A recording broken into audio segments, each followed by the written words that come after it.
Need 130 real. That's a good sum. Not too small, not fantastically large. She removes a few notes and Holy shit, we are not homeless. The paper is cold and oily to the touch. Why am I celebrating this? I just begged a rich woman on a boat for 130 bucks so I didn't have to sleep on the street, and I'm celebrating like I just fucking cracked the case. What the fuck is wrong with me? There must be.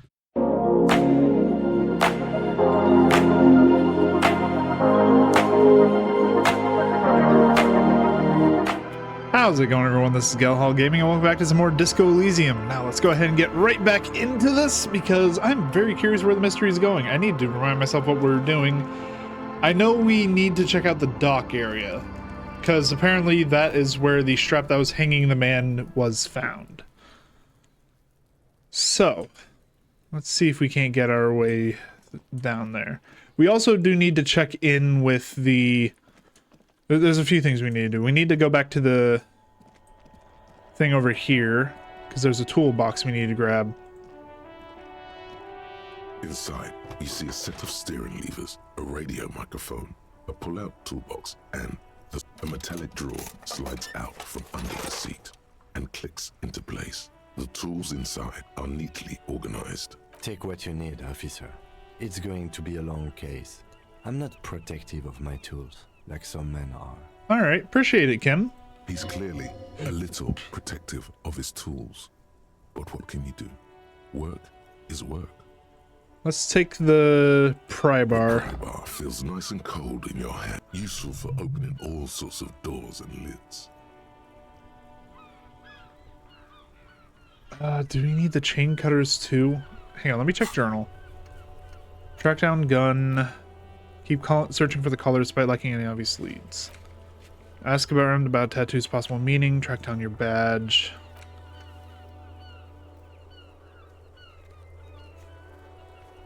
Where's the rest of the armor? Ask Kuno about it. Ask Kim to tell you about the case. Use Kim's shortwave to run the serial number. Bring chain cutters. Okay, so we need to bring the chain cutters. Right, because he has that thing looped around his neck. That's what's throwing us off at the moment. Okay. Let's grab the chain cutters as well. Long and you can do good work with these. The pull-out toolbox slides back into its nest. All right. Oh wait, no, we need to run the. That's right. That's right. Sorry, Kim. I keep opening your door. This is precinct 57. How may I assist you? Could you run a serial number for a pair of armored boots for me? Sure, officer. What's the number? And the make of the armor, if you know it. Got it. I'll contact the ICP database immediately. Call back tomorrow. Okay. Hopefully they'll have dug up something useful by then. The International Collaboration Police, ICP, is an inter-Isolari law enforcement service, the crown jewel in the moral intern diadem, alongside EPIS and the coalition government. All right, I'm done with the radio for now. Over and out. Yep, over and out. In the cabin, you see. All right, let's go take care of this. I still haven't figured out what I'm gonna do about the sleeping arrangement, though. That's the only problem at the moment. Hold on, what do we got here? There are balls inside you can pick up if you had a bag. Okay. So first things first. This trash container is locked. The sliding lid has a padlock. Oh, tool is not equipped. I need to... Tools. Let's hold these in each hand. This trash container is locked. The sliding lid has a padlock that says, "Whirling in rags." Jesus. Force time isn't happening. You've jammed the pry bar under the lid, but it just isn't bending. Hang from the pry bar with all your weight. There's a creaking sound as the pry bar slips under the lid. You hang from it like a moron, huffing and puffing. Let's ask the manager for the... Yeah, we need to just ask for the key. But we do have what we need for here. The rotting man lies on his... The lieutenant adjusts his glasses and takes a deep breath. external examination. Now that we have the chain codes, let's cut the belt. Mm-hmm. Cut with as much precision as you can, please. We'll try. See, my pig is gonna fuck his head off. No, he ain't.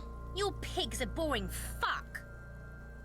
Look for a good spot to cut. The belt is equally tight around the whole circumference of his neck, swelling over the edges like white bread rising from the east.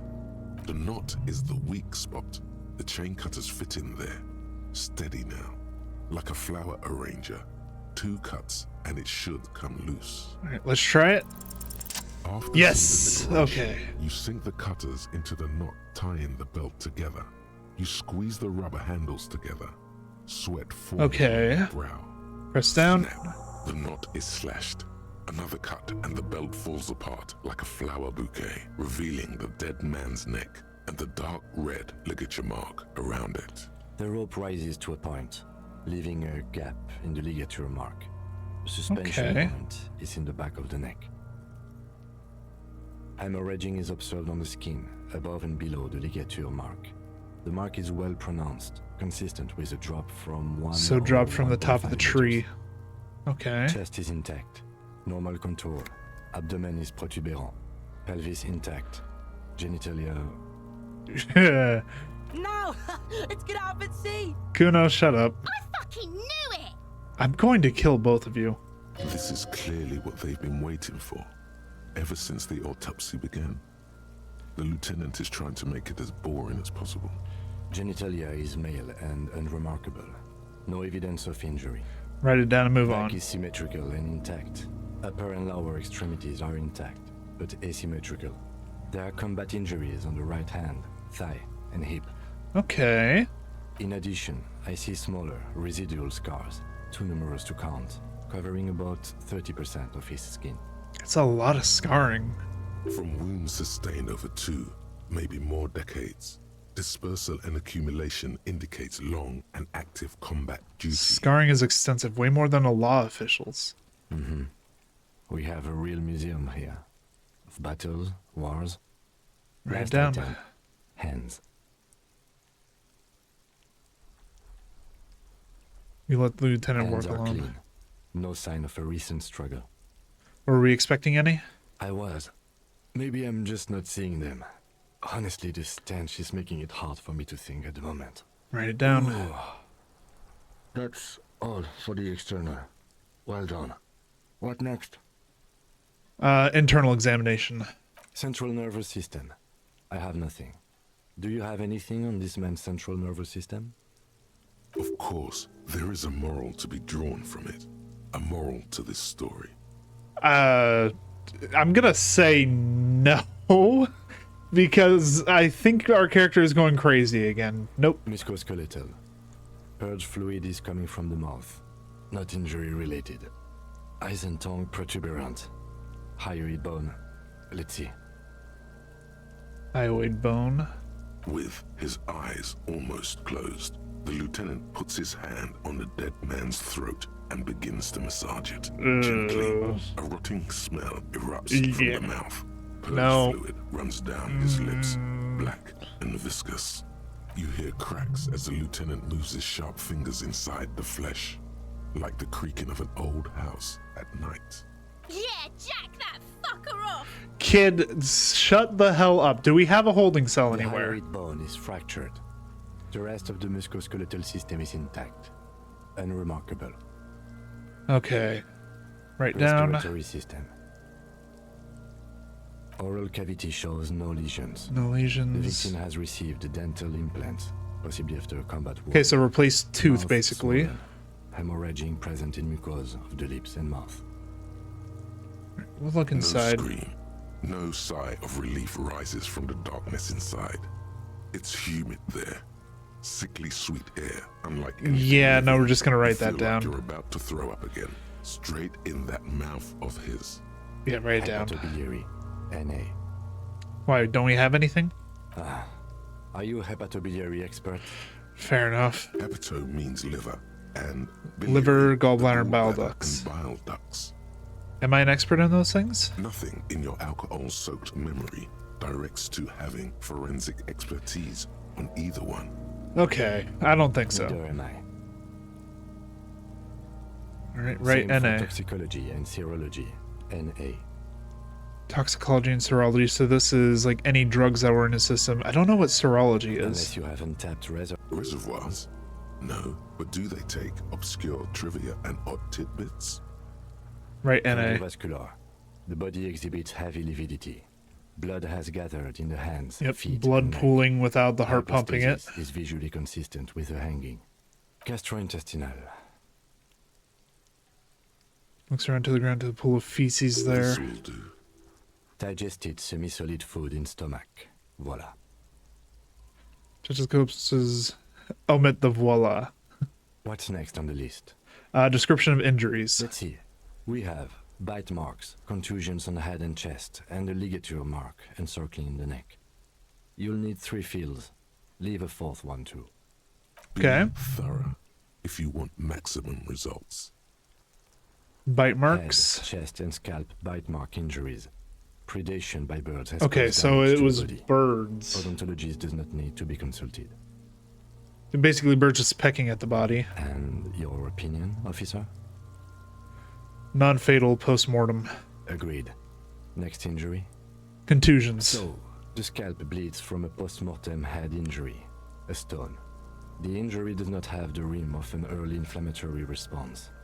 The perpetrator on the scene has confessed to causing it post-mortem.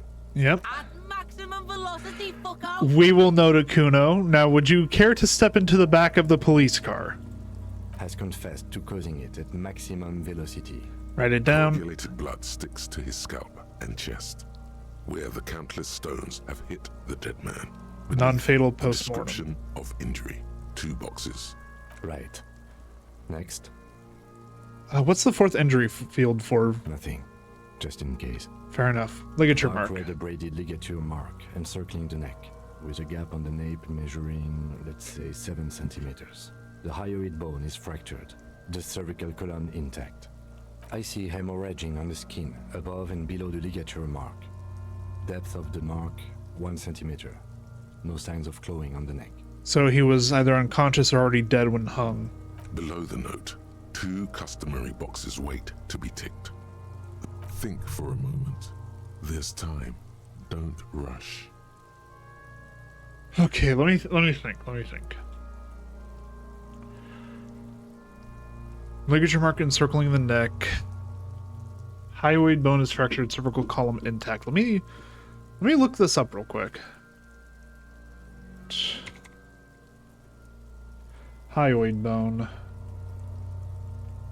Small U-shaped bone in the anterior neck below the mandible above the thyroid cartilage that serves as a crucial anchor for tongue, pharynx, and larynx.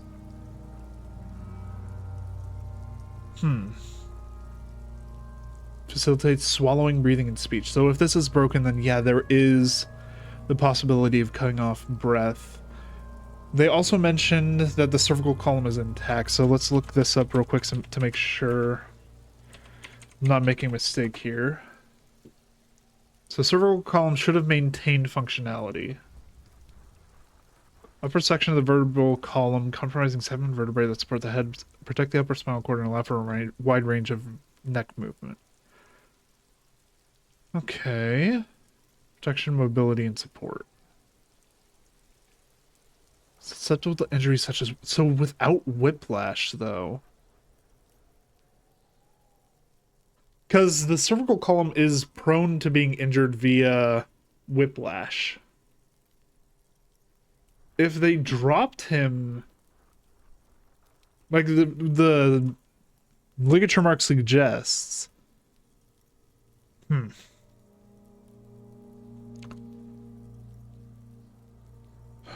Opinion fatal injury. That's it.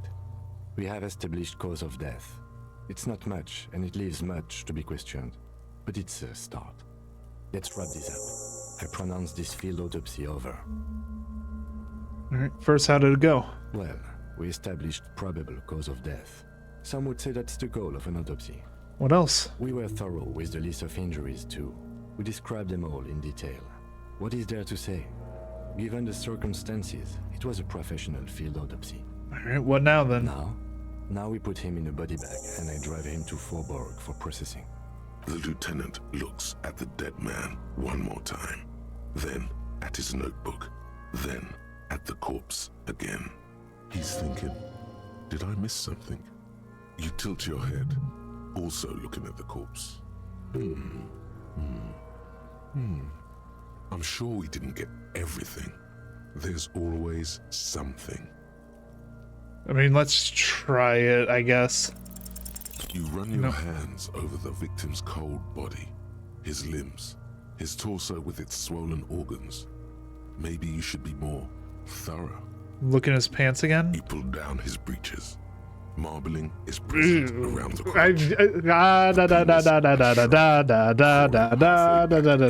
YouTube. There's nothing mysterious or noteworthy here. Oh, I don't know if I can put that on YouTube. Can't get enough of that dick. Kuno, I'm going to arrest you. Do you think we missed something? You can't shake the feeling that there are more secrets concealed in the flesh before you.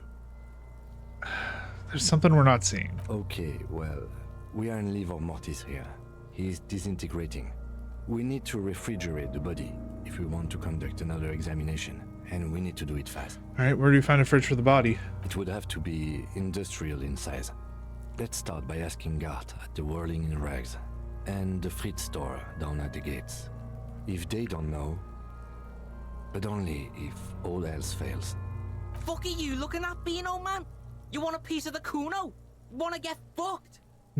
Only Kid. if all else fails. Alright, let's hurry then. This is one task we cannot sideline. With every hour, whatever we are looking for. Understood. Let's get this done. First, though, I do want to upgrade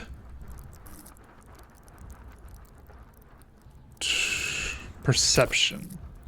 Make it easier for us to see shit. Okay. So, run a victim on the number's armor. We're waiting on that. Send victim's body to processing. Ask around about a fridge. Ask the Whirling Free, or maybe Kuno or some other local kids. Where is the Whirling?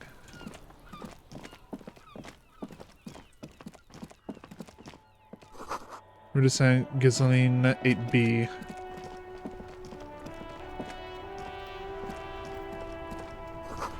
Sign reads, fuck the police. Nice.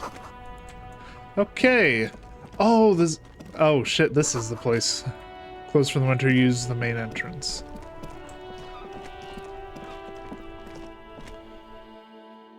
Oh, this isn't good. Of course it's this place. Well, at the very least we know... Because we have a couple of things we need to do in here, actually. Let's go around about the tattoos, possible meanings. We need to pay for the damages. Interview union boss, interview the Wild Pines rep, and then we need to open the trash container. Can I help you? Is the trash container out back yours? Mine? No, it belongs to the Whirling in Rags. Thank you for clearing that up. Why do you keep the container locked? Why? To keep the hobos and drunks out. That's why. And the neighbors too. They put their trash there and they don't pay for the garbage company. I thought as much. And are you the only party with access to the trash container? Well, yes. Us and the garbage disposal company. It seems a little callous, doesn't it? Something stirs in you. Wonder what this feeling Contact is. him and find out. We need those keys. What do you need them for? It concerns the case. Please cooperate. Just bring them back once you're done, please. Also, we need a fridge. Yes, yes. For the dead body. You want to put a dead corpse into my fridge, right? Correct him.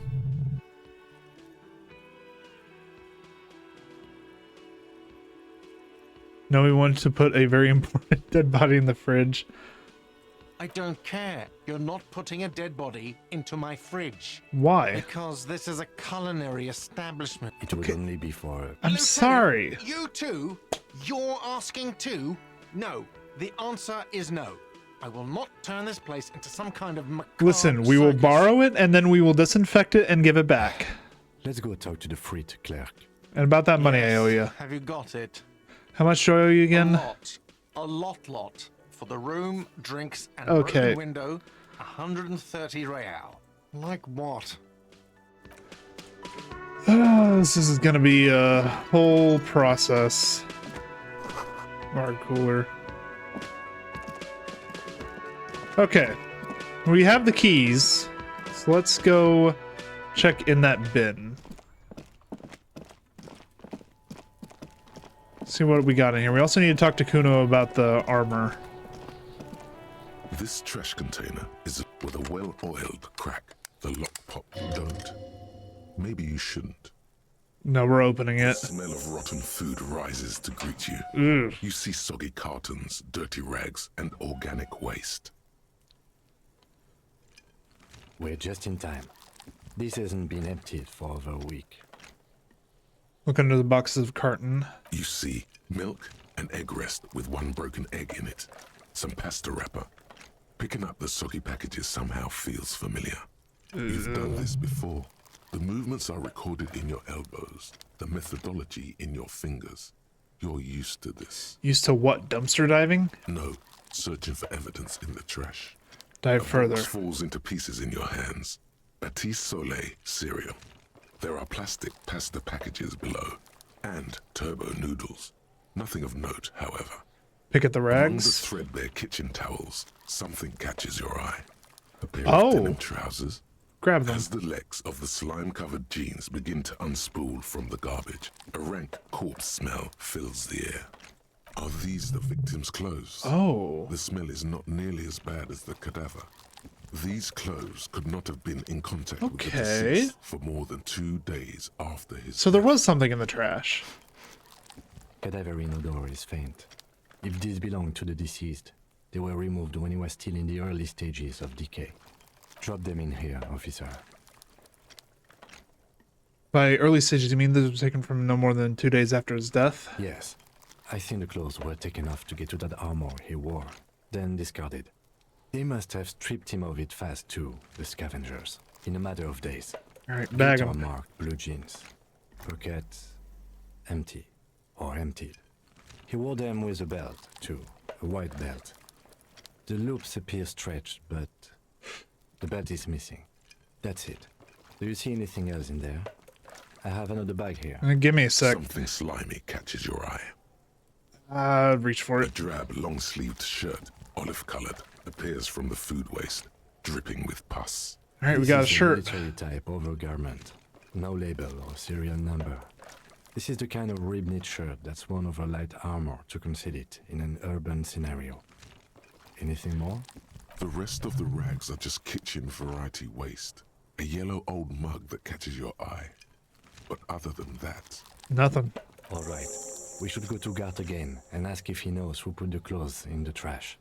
It could be as simple as someone Wait, from the actually, hotel hold in the on. yard. Hold on. Or They keep the that bin one. locked. I'd advise against confronting that force.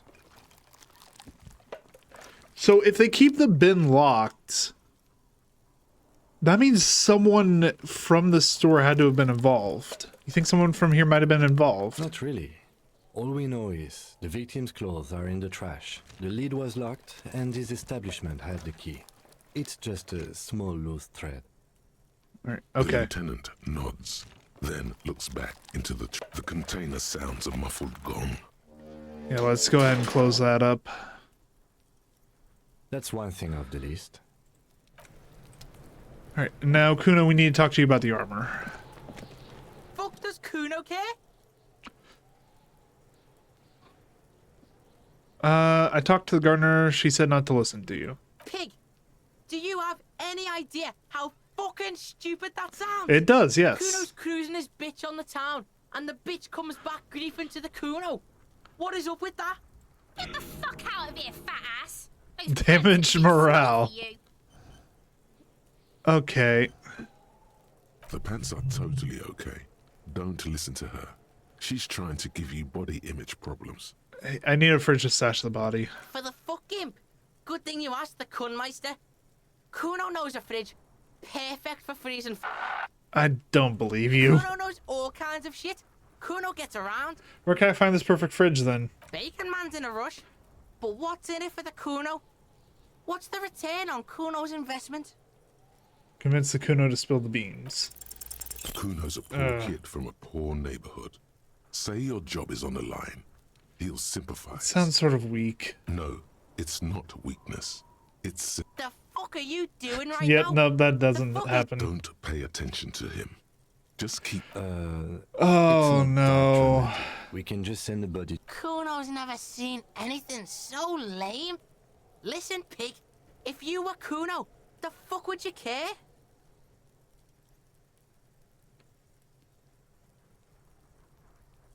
This is working at all. You lied to me, Golden Mouth Man. You just haven't done it long enough. Fuck off. Golden Mouth Man is a liar. Yes, he's a liar. He can't be trusted, sire.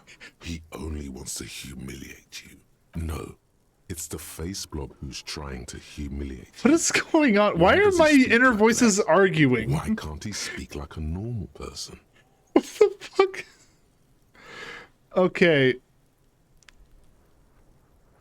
If you don't tell me, I'll have to go ask other people and it'll take too long. The body's decomposing. But you see, Kuno wants for it to decompose.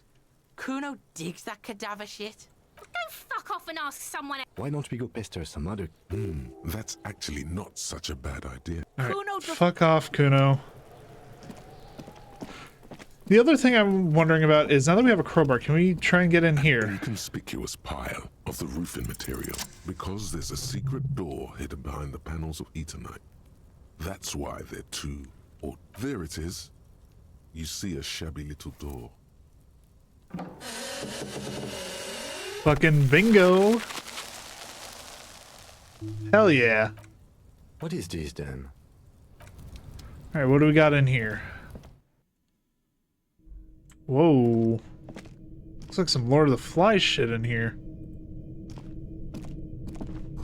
A silver plate with traces of bone yellow powder. Be still, my beating heart.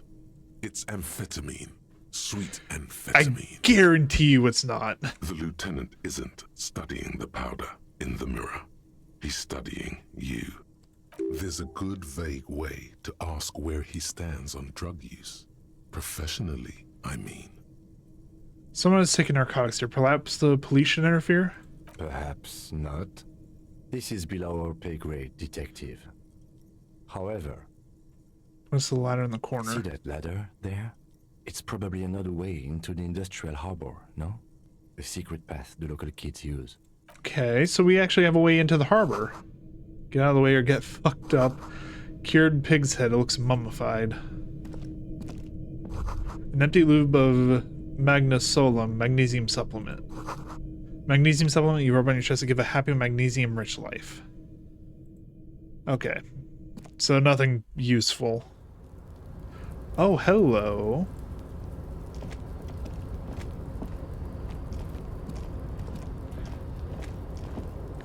There is a lot of shit going on up here. This story is going to collapse soon.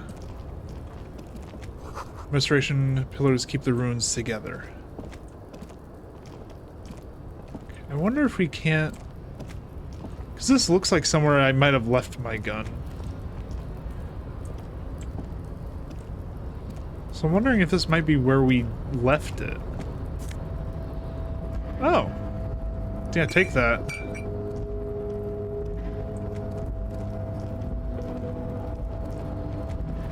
This is definitely something. I just need to find a way down.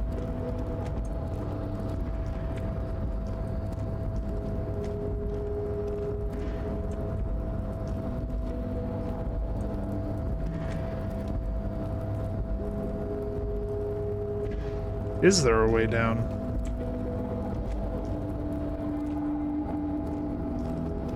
Or are we just stuck up here?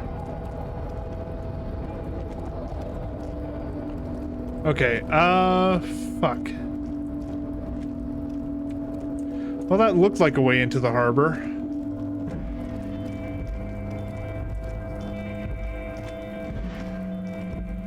This barrel's a half full of rainwater. Is there like a way to jump down?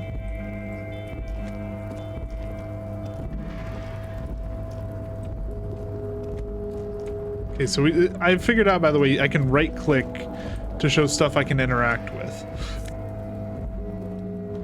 I may as well take it, it's worth something.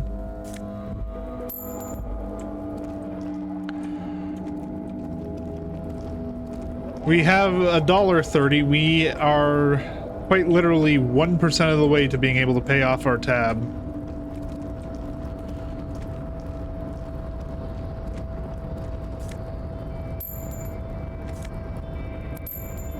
Okay, we're starting to make some money. Problem being, we are nowhere near close. Ask him if he knows anything about the victim's clothes on the trash. Ask guard if he knows how the victim's clothes got on the trash. Actually, I wonder if we can't use that to... Also, apparently we, no, we're... Oh, we got an autosave. Okay, let's just leave. Let's head back down the ladder. Let's talk to the guy about the thing in the trash. Because that is very suspicious, because he says he keeps it locked so that no hobos or anything can get to his stuff. And yet, we find that it is hiding pieces of the victim's clothes. There's something going on here. Also, we need to go ahead and just use that. I don't know what happens if our morale goes to 0, but I also don't want to find out what happens when my morale goes to 0. It's very handy, by the way, having the, what do we got here? An old call box with a matrix of push buttons lists all the companies in the East. Let's leave that be.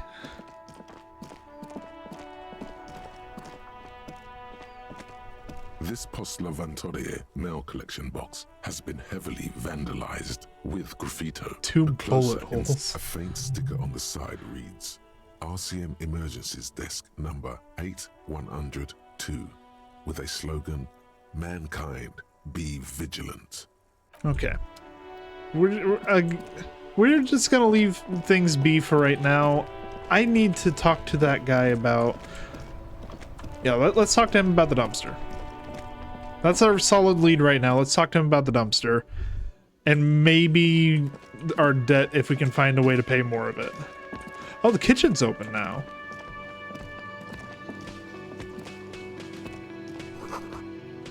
Dishes are drying the smell of chemicals and pine trees.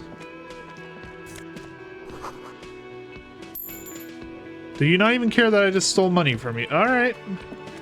Don't complain. Just accept. That is so useful being able to see like where loot is. Can I help you? Here's your trash container key. Thanks. I hope you found what you were looking for. Found the victim's clothes in a locked dumpster under your control. How strange. I certainly didn't put them there. Who else has keys to the trash container? The trash collection service? CS Municipal. I don't see why they would put anything in the trash, though. Ah, the elusive CS Municipal. I doubt we'll be able to track down who was sent here last and when. This will have to be one of those little threads that solves itself down the road. Thank you anyway. Could someone on your staff have put them there? Sylvie had the keys before I got here. Sylvie. And I can vouch for her. I can vouch for all my stuff. None of us would tamper with the crime scene. Maybe you don't remember putting them there. Maybe you're sleepwalking or in a fugue state. I think fugue states are more your forte, officer. All right, whatever. Let's talk about something else. Okay. Money is still going to be tight as hell. Sleeping dockworker. Man is sleeping on the table wearing mud-caked boots and rolled down overalls. The back of his shirt reads Wild Pines encircled by a logo with a tree. A colorful piece of plastic is dangling from his carabiner. Ooh. Makes on the counter, rolled out of his open hand. You see a blister pack of headache medicine. Pick up the pills. The man does not mind. Magnesium. You probably need them more than he does. You've just picked up some magnesium. This item is stored in the bottom left corner of the screen. Inspect the It's plastic. a dockworker's ID, doubling as a shift card and a job permit. A young, able-bodied man stares back at you from the photo. Santiago S. John. Ooh. Doubling as a shift card and a job permit. So this would let us into the harbor. Let's try it. Your fingers find their way into the shackle, flicking open its spring-loaded gate. The metal loop holds the plastic ID and a leather-bound pocketbook. And the man? The man emits a loud snore. Is he about to wake up? Doesn't look like it, but you never know. Better be quick. Steal the You document. slip the plastic ID card out of the loop and pocket it. The man can, just for the record, you look nothing like the man on the document. Close the The carabiner. sleeping dockworker has little to say about your actions.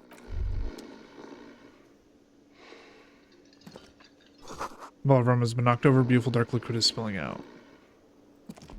Okay, so we now have a dark worker shift card, which is actually going to be fairly useful for us. Don't have anything else we can really... Alright, let's head out. We now have a way into the docks. We just need to find our way to the docks.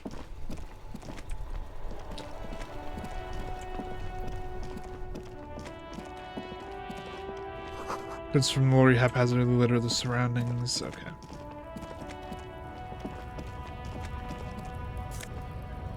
Some more magnesium. What is this place? Oh, this looks like a general store. Oh no, this isn't a general store. This is like a pharmacy. The tear machine stands in the corner. A sign says, What is this machine? Oh, that's the tear machine. Yes, but what is it? It's a machine for tear. You know, you Oh. find tear outside, like, you need a bag, I guess. We used to have some. Feel free to use it if you find a bag, though. Okay, so we need a bag, and that will give us money for bottles. Basically, it's like a recycling machine. Okay. Problem is finding a bag. I mean, that's some money.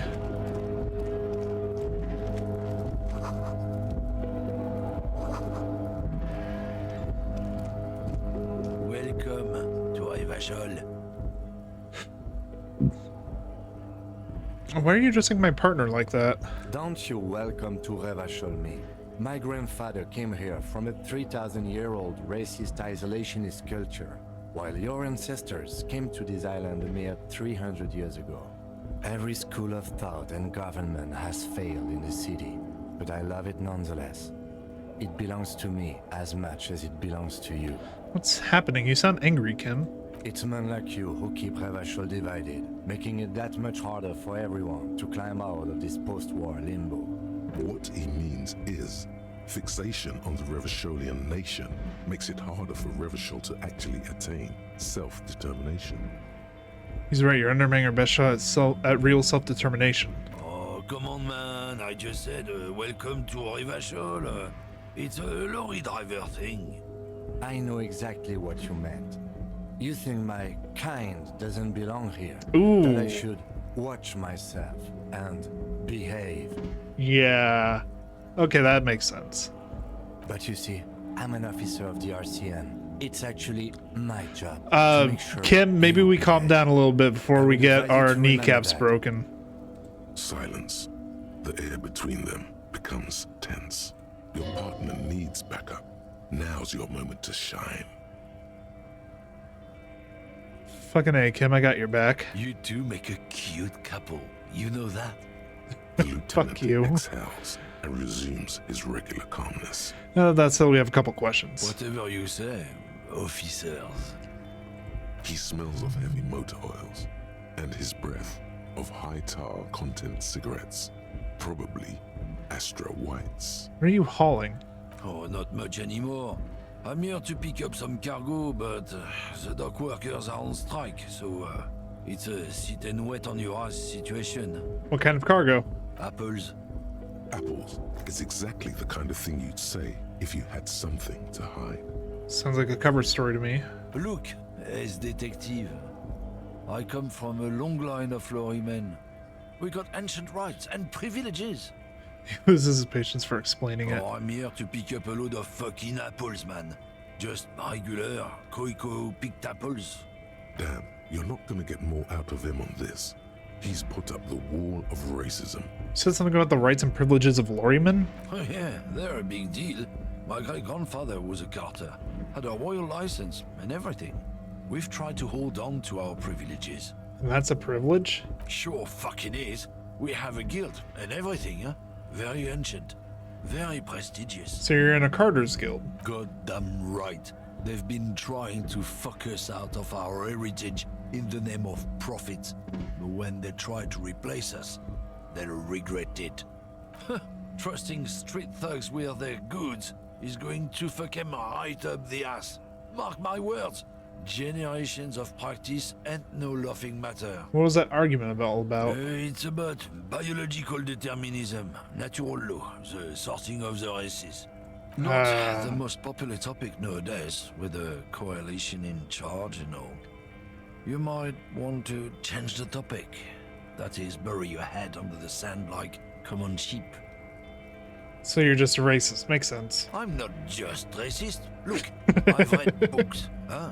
The science of racial theory has all been proved, even if some people don't want to accept. Yeah, no, we're People who done with studied this guy. these things say that you and me are superior by design. So, naturally, we Occidentals should be in charge. Obviously, you can see the merits in that. Right, I already made up my mind. Want to hear it? Oh? Yeah, I'm not down with this. Why don't you go fuck yourself? Don't push your luck, runt. Yeah, fuck you too, buddy. Like I said, we're trying to fix my guy's life, and that doesn't start with me being a racist. Alright, now I saw you earlier. Let's talk to you for a little bit. I am a gander and a hunter and a gatherer. Feel like a traveler. Okay. A simple little cadence. He seems to be making it up as he goes. What's going on here? It's the jam, my man. Alright, I can get behind the jam. The air from the east is thick with the smell of crude oils, heavy metals. And Oh, no, he's other not talking about byproducts music. of He's the talking about modern traffic era. jam. You could almost taste it. What's the jam? It's a traffic jam for the ages. Harbor gates up the street are shut tight. No explanation given. Workers on strike, scabs agitating, an all-around clusterfuck. Well, so far you seem like a decent gent. Meanwhile, we're all stuck here in long-haul limbo for days upon days upon days. Upon days. So how long have you been here? Feels like forever. Like I was born on this here roundabout and this was all I ever knew. Just me and the metal and the tires, the oil and the fumes and mazout. Extravagantly phrased, but I can roll with it. Yeah, imagine. It's been a whole week already. Behind the laugh, however, a touch of sorrow. So tell me, what do you need?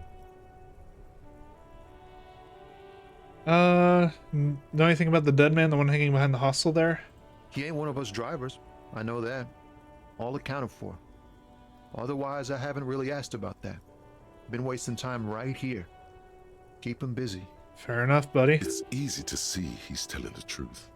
He's kept his nose out of the dark stuff. Alright, never mind The then. man taps his fingers rhythmically against his arm. Care to spread some change for a working stiff? Huh? Oh. No, I ain't got any money. They don't want to pay for unfinished work. They who? The bosses, man. Makes sense. Or, I'm sorry. No, we'll say I don't know who these bosses think they are, but that sounds like a good arrangement for them. Yeah, it sure ain't good for me. Or you. I'd spare a coin or two for a city cop down in his luck. If I had saved 4 myself. Where are you hauling anyway? Oh, high-grade narcotics, illegal firearms, stuff like that. Alright. Relax. He's merely joking. Wicked, I always wanted a friend in the underworld. Ha! No, I'm joking, my man. Found runs a nice, clean business. This haul of cargo is mostly sporting goods. You know, tracksuits and that kind of thing. I gotcha. They usually get shipped to Grodd and the Occident. Though we've been making headway in the Il Moran market lately. Alright, another question. Taps his fingers rhythmically. I'm good for now. Good Don't be a talk. stranger. Won't be. Honestly, you're my favorite character so far. He seems really cool. I like him. Alright, what do we got over here? Let's check this place out. If we even can. Oh, okay, there's a lot here. What is over here? Hello. I mean, that'll be useful for when I need to do some stuff there. What do we got in here? Hey, money. We have $6 to our name.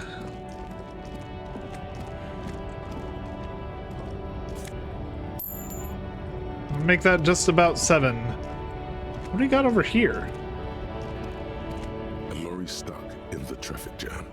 This big, heavy Grad-made machine is well kept for such an old machine.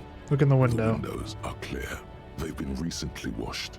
You can see a lorryman's cabin with personal belongings, stickers, insignia. Fumes of heavy fuel oil waft over you, making your eyes sting. The odor mixes with cigarette residue. What kind of stickers and The insignias? driver has adorned his space with a substantial collection of peculiar paraphernalia.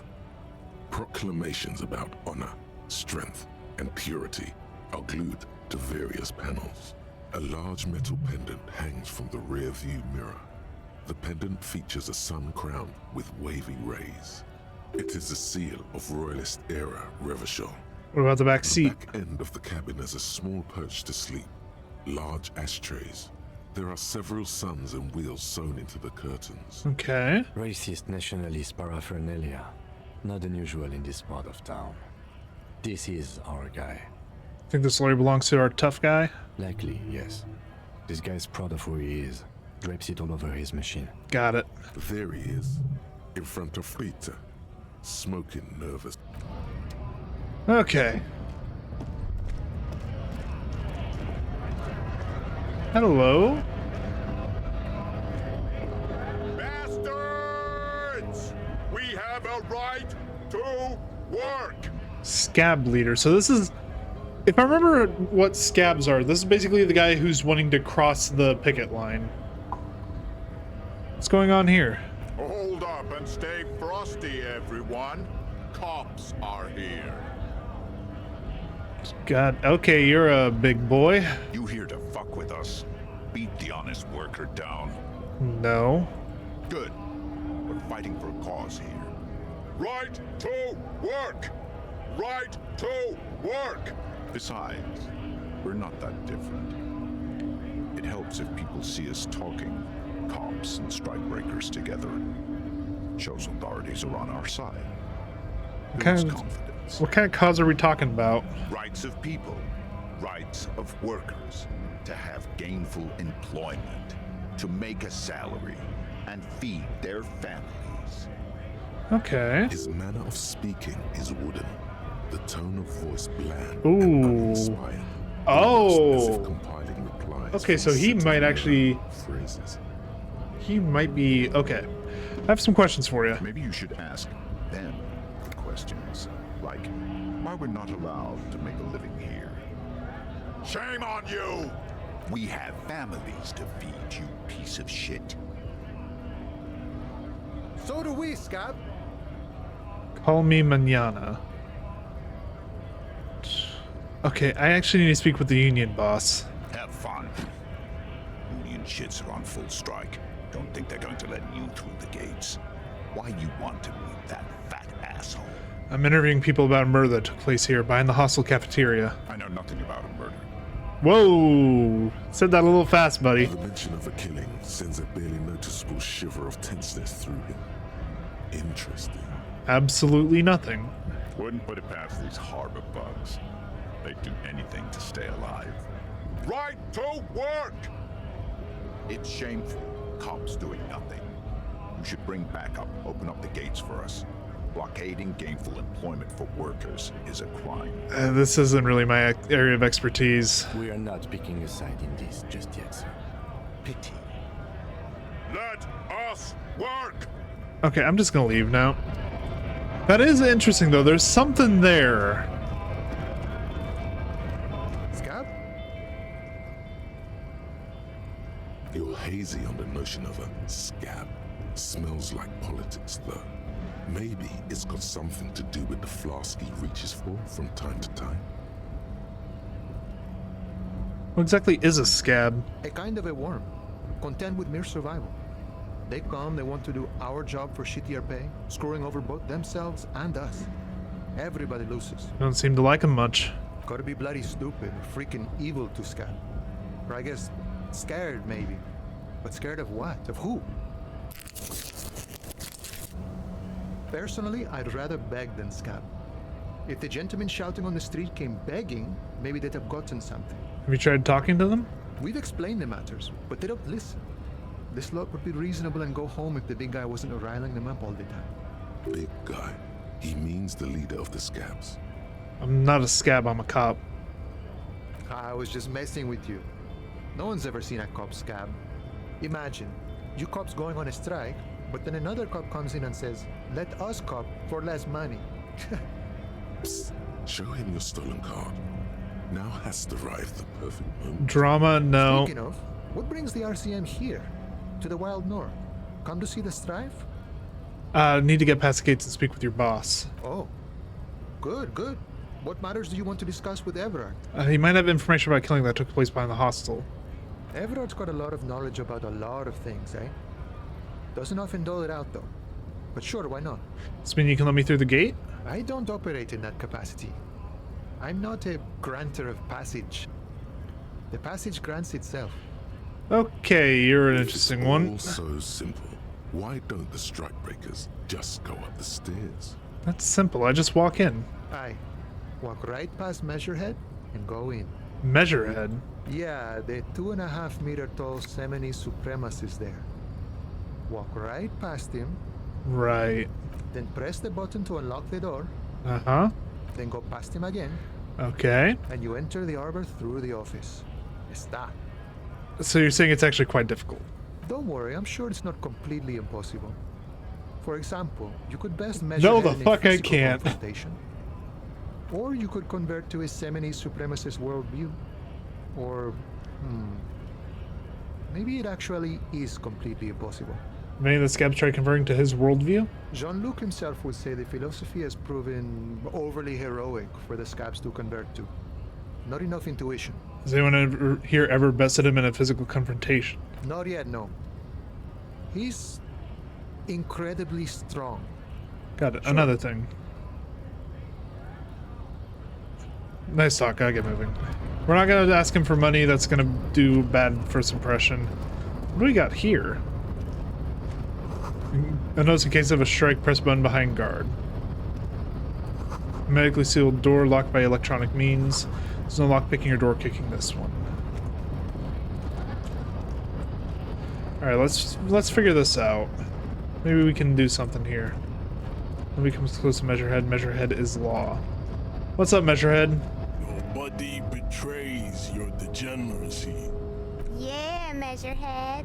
His body totally betrays his degeneracy. My body's unimportant. I'm with the police and we need to get into the harbor. That is precisely the negligence that has led you to succumb to Al-Ghul. You reek of it. An invisible sword of Al-Ghul emerges from your throat. Alcohol.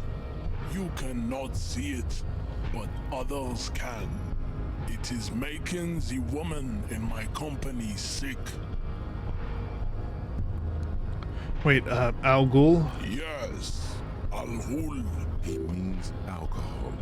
Understood. I doubt it. My microcephalic race, so. Okay.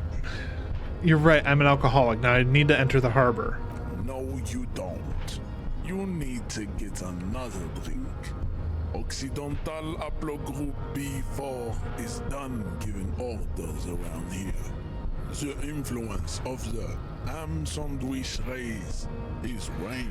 I am trying so hard to understand what you're saying. Does this remind you of someone? The guy down there? The race stuff is important here. I just need you to help me do my job, please. Begging for help.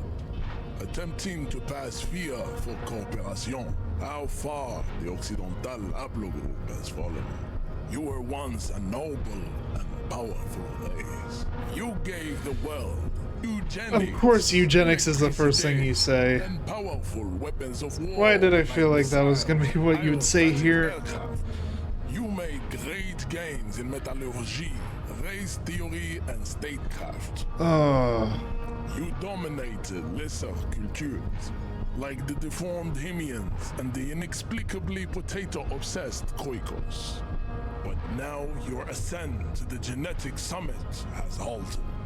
You are obsessed with sadness and with frivolous pop culture. Sure, whatever. You will be superseded. Isn't that right, babe? It is, baby, yeah. You know it. There is a button right behind him, just out of reach. It must be the one that opens the door to the harbor.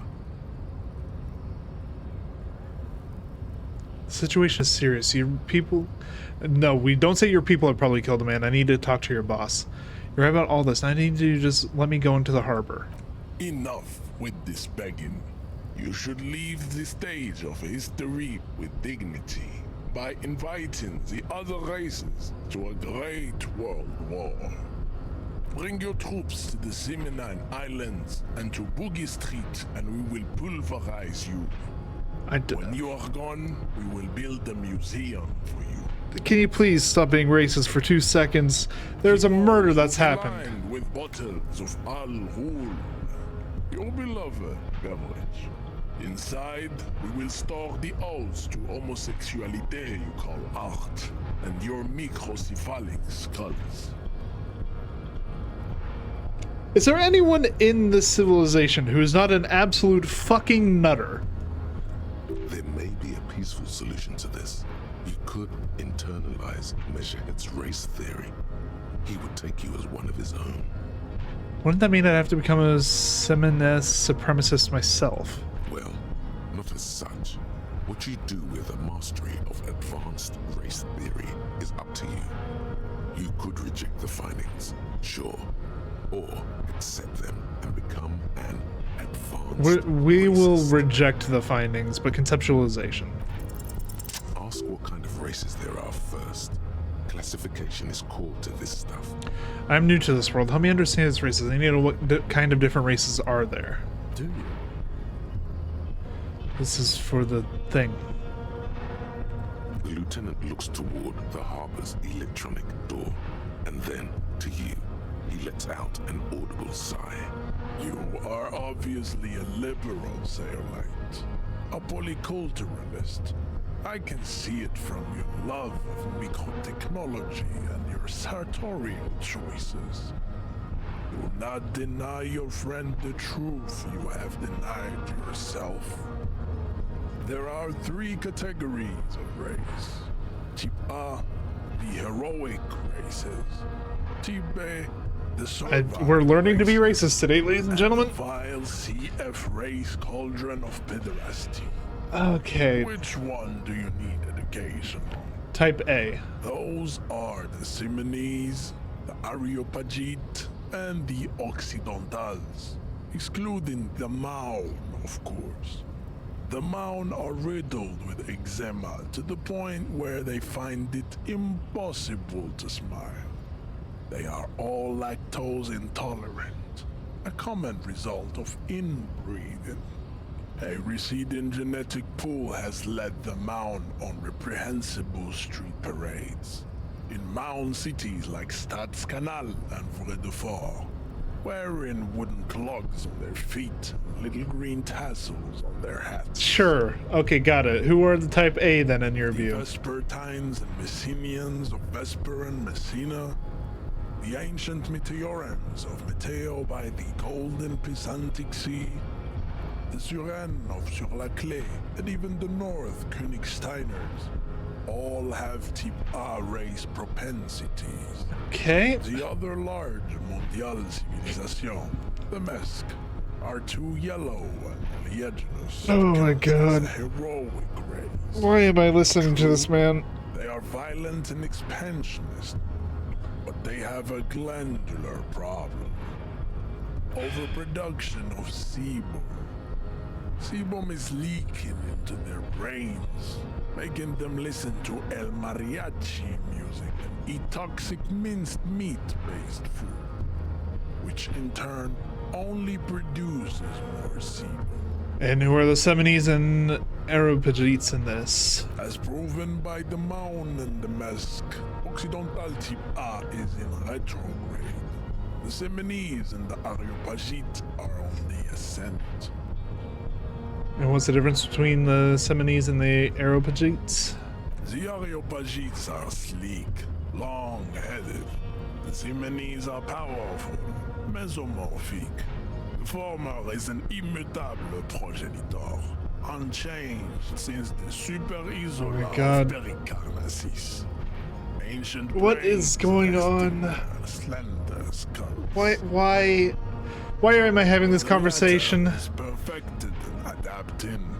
Together they form the Semeno-Areopagite or Simeopagite super race. That is all. There are no more Type A races in the world. Okay. Nature was not capable of more.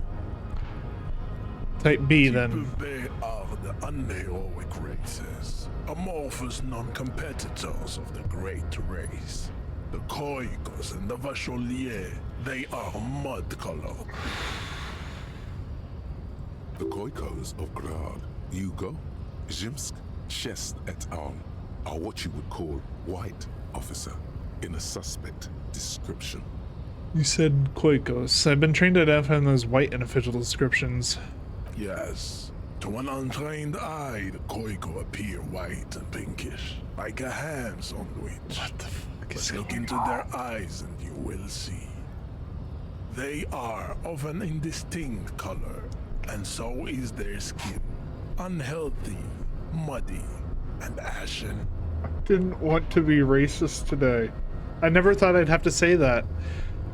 Pinkness is a racial quality that has to be earned through centuries of advanced ballistic warfare and cultural domination that the Grad people have undergone for drinking Al Ghul and smoking the degenerate tobacco herb, and for eating potato.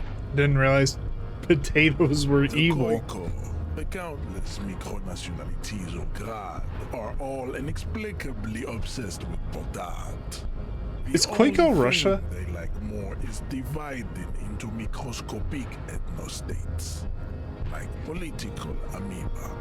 Wouldn't he be one for ethnostates? You don't like ethnostates? They are microscopic. The Semeno-Areopagite superstate will cover the entire remaining planetary crust, uninterrupted. From Holy Semenine to the Boreal Plateau of Katla. Its leaders will be the genetic epitome of the Semenese and Areopagite stock, elected by nature. Not the base inner spoilage called demos. And the Vacholiers you mentioned? The Vacholians, halfway between Type A and the racial called two mixed to know right from wrong. You tried your degenerate little revolution, which was the single greatest failure committed by humans in our 82,000-year history on this planet. Is it 82,000 years that we've been recording history? You have very little idea of what is happening, but that seems a little off. Go away, stupid political thoughts. What was up with this revolution? The revolution came to Rabashol from Grad in Zaraz-ridden potato carts.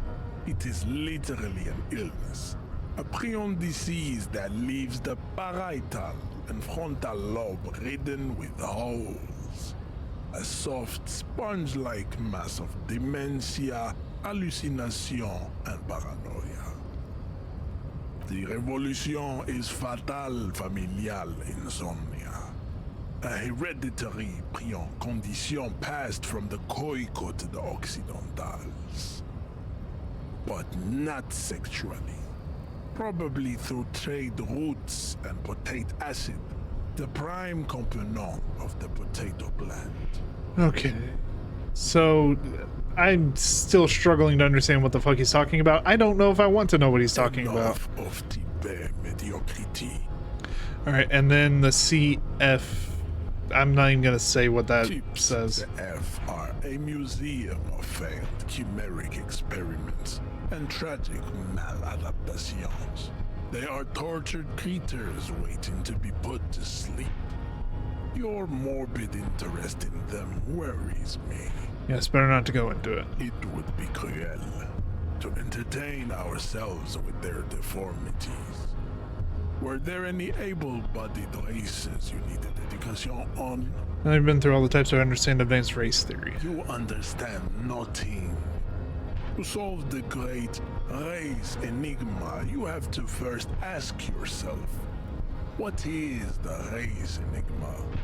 You have not even worded the mystery, let alone solved it. Will you let me into the harbor if I do? We will see. Access to the unit is important for our investigation, but there may be another way. We thought become. Am I mildly worried he might take it seriously? The lieutenant thinks. Yes, I am. He concludes. I am worried. How do I word the mastery? You need to internalize what you have heard here today, then return to me. This clarity does not come instantly. Let's discuss something I cannot else. possibly imagine what else we have to discuss, Tibere Vasholian. Your love for disco music and venereal disease? Don't be such an asshole to your fellow dockworker. Do it. Hold on, let me quick save. I can't save. Fuck. The man looks at you, son. You are not Santiago. Santiago is not you. Even the phrenically impaired. Alright, fine. Okay.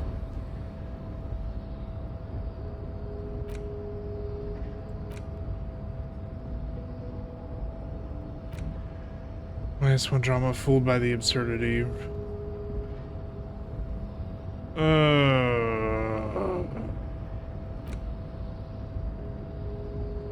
Okay.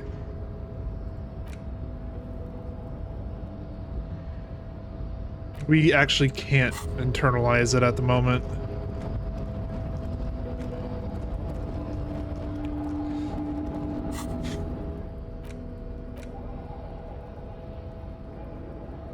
Let's put on the shirt, and then...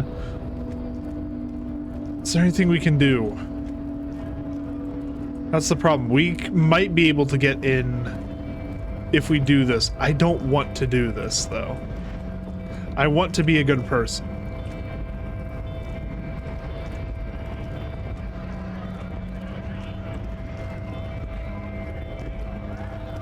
Let's explore this way. See if we can't find anything over here.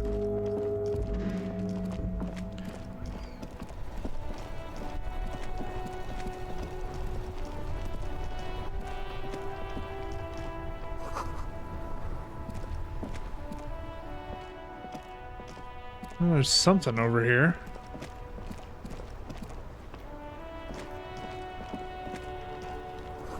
Each found doesn't pump water anymore. There's a tree in it. Basically just looking around, seeing what all I can find. There are clothes inside. Cheap second-hand clothes. Don't be shy. These are premium class clothes. Good quality fabrics, best retro design. Save the economy with your style, officer. Save the economy? Sounds off. Save the economy? What are you talking about? Haven't you heard, officer? We've got to be economically conscious. Recycle your cash, keep it in circulation. Don't buy new things. Buy eco. This doesn't make any sense. Why exactly does economy need saving? Look around, officer. You see all these premium goods just sitting there, not getting bought? We've got to keep the flow of goods moving. Is this really the economy we want to leave to our children? I don't have children, I think. Too bad, officer. Browse to You the find your box. hands deep in tattered and faded garments. The box smells like cat piss, or like an old person with no money. Economical, but also trendy. Look first hand, buy second hand. Keep the economy moving. No good. All you can come up with are some treated wool pants. You can tell they're too tight around your thighs and too loose around. Yeah, discard No them. luck? Why not take another look of? We did, however, have a breakthrough.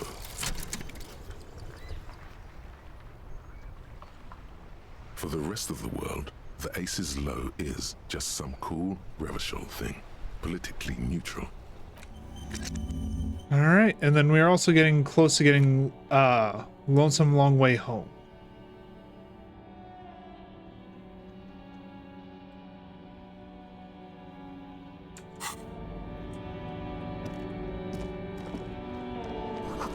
So it's food gift from the people of Mezna. Let's... I'm not even sure what we're doing anymore. What's in here?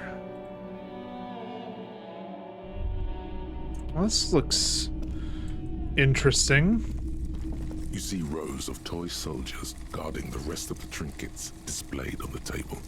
Some on horseback, others in rags, others yet in bright blue uniforms. All are stern and unyielding in their duty. Try to find something pretty and cool here, then use it to win her back. You win who back? Why? What's this? A headless man riding a horse. A headless man wearing futuristic tracksuit trousers that say found. What's this? Oh, that's the headless phone rider. Of course. There's been a lot of interest in that particular figurine. I had to hide it so it wouldn't fall into the wrong hands. He doesn't elaborate on these wrong hands. It's unlikely that he ever will. Okay. I've heard about it. I've heard the headless phone rider rides a headless bull. Yes, there are several competing versions of the story, but I believe this figurine is a more canonical representation. Sorry, what were we talking about again? The headless phone rider. It's an urban legend about a man who rides the 50 cents, bargain priced. I'll throw in the tiny cap too. Okay, let's step away for a second. Let's... The boomboxes on the shelf look well loved and well traveled. One especially catches your eye. Deep gold and amber plastic with a big old handle on top. A classic boombox that says Stereo 8 approved. This is you. Golden orange. A sunset suite. Just make sure it works before you buy it. Okay, we are not in the market to buy anything. Martinez street light sits among assorted floor and table lamps. Is that a street light? Yes, officer. As you see, it's in perfect working order. His manner is casual, but his speech is careful, measured. He wants you to know that he has nothing to hide. Where did you get this? It was brought to me to be altered. We are not here to investigate the theft of city property. You have to admit it's rather clever what he's done with it. There's nothing else we need to know. It's not often that I see officers from the RCM in my pawn shop. What can I do for you? His courtesy is not insincere, but he prefers being alone with his projector, just watching the movement of light across the walls of the shop. Sorry, I feel like I'm interrupting you. Oh no, not at all. I guess I haven't had many customers lately, RCM or otherwise. Who are your customers usually? All kinds of people come through here. Locals, travelers, people looking for a deal, people looking for a keepsake. People who are terminally bored. As you can see, I have a wide selection of goods for everyone to choose from.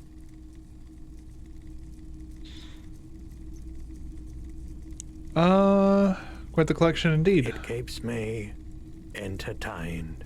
He's well composed, but underneath it you sense psychedelic processes bubbling.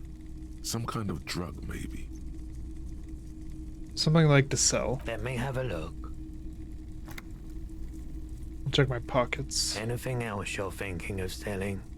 Well, this shit is useless to me. We won't give away the lieutenant's handkerchief, though.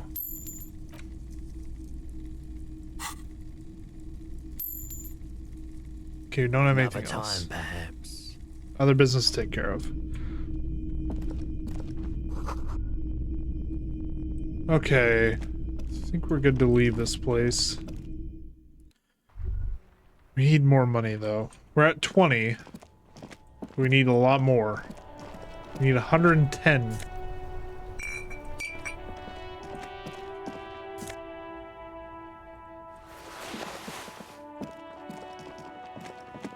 Hello, sir?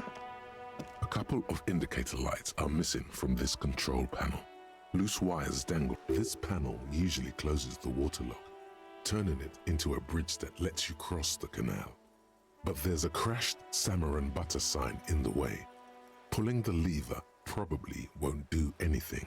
Pulling it anyway. Pull the lever all the way up until the metal clicks against the contact pins. You hear a soft clunk. Then nothing happens. Push it harder. Nothing happens. A cold gust of wind blowing in. Alright, release it. The spring brings the lever back to its original position. You still need to close the water lock to get across the canal.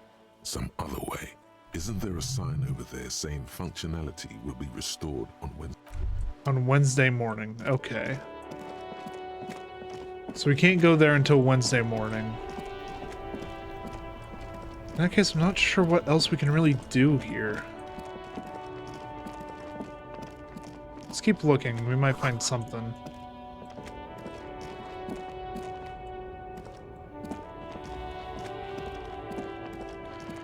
We basically combed over everything we can at the moment.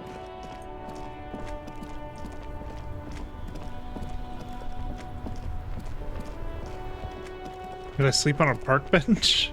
I guess. Worn and beaten wooden plank. We can sit on benches. You can revisit the bench if you ever...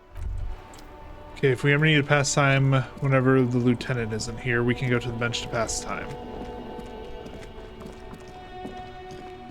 What else is there? What else is there? Let's check journal.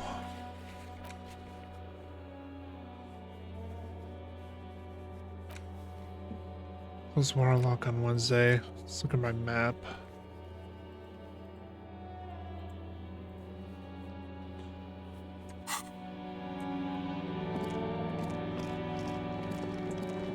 Oh, what do we got over here? We actually haven't been over this direction.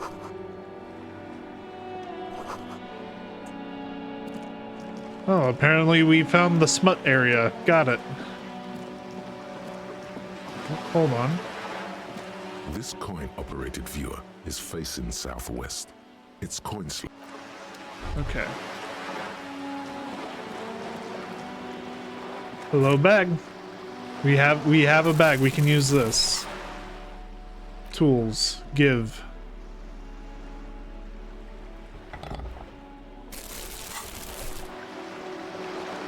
So now we can collect bottles. And this will give us a little bit more money. Splatter bullet holes line the wall. This place is fucking peachy. What do we got over here? Here, distant squall of seabirds. Hey, more money. Okay, we need to get as much as we can.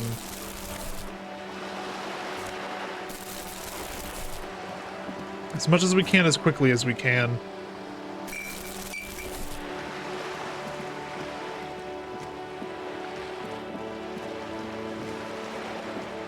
Each one of these is 10 cents toward me actually sleeping in a bed tonight.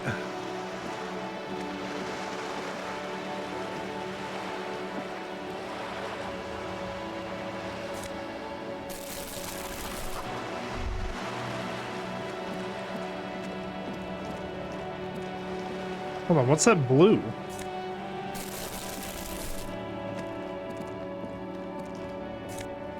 Oh, hello. Signal blue naval coat. +1 suggestion, -1 half light.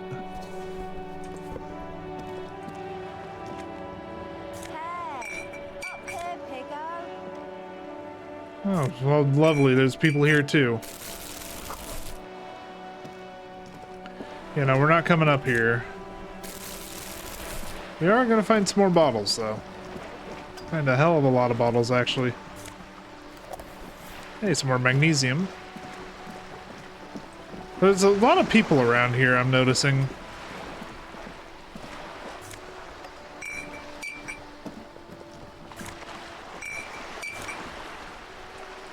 Give everything. What all do we have?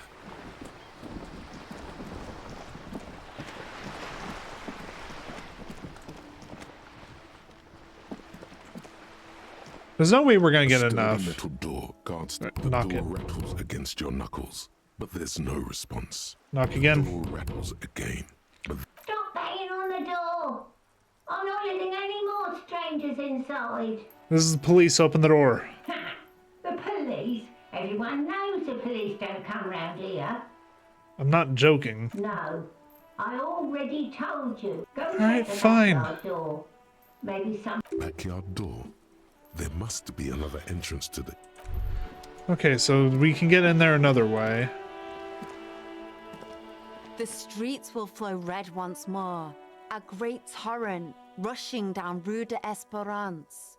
You wait and see. Oh, you're the a streets creep. will not flow red with anything. Who are... I'm Cindy the fucking Skull. What else do you want to know? Date of birth, blood type, the last time I was tested for Hep C. Just answer some questions, okay? Ask away, pigman, but I don't promise to answer. Do you know anything about the recent murder? I ain't no snitch, pigstein. Go forth and forage in someone else's... Actually, Okay. there is a shortage of people who talk to us in a normal, calm, informative manner. We weren't put on this earth to make your life... All right, catch you Watch later. your back, ungulate. Yeah, I'm sure you do. You can watch me fuck right off.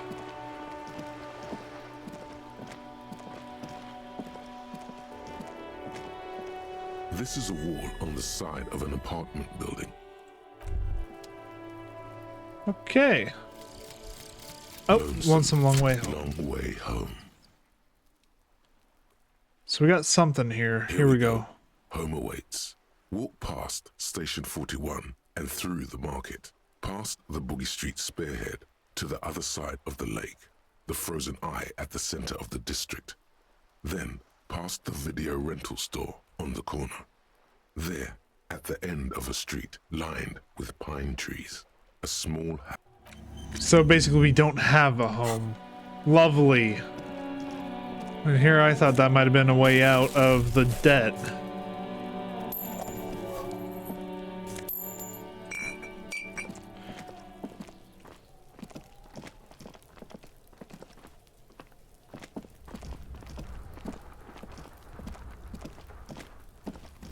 Okay, well we're in the back section here. Orange bum hat. Sure, thanks game. Appreciate ya. God knows this must be of use until the snow melts. There must be another way into the building. So much for Ow! Kim, why was that so loud? So much for yeah, no fucking kidding. Holy shit. Why, Kim, why did you try to deafen me, motherfucker? Oh, that actually hurt.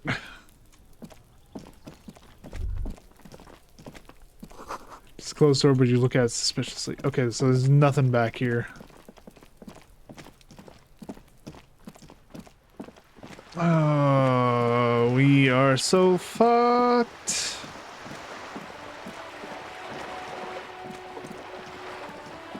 I wasn't paying attention to like the idea that I needed to get money.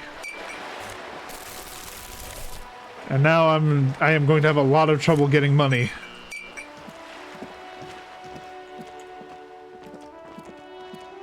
I'm gonna assume that we're not gonna get any money from a bookstore.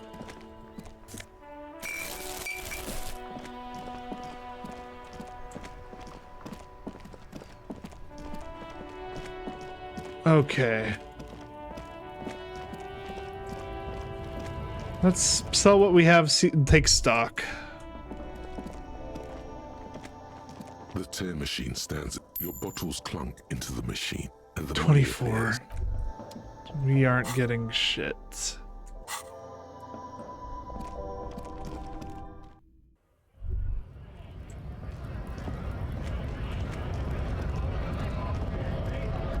I mean, we're not getting in that way.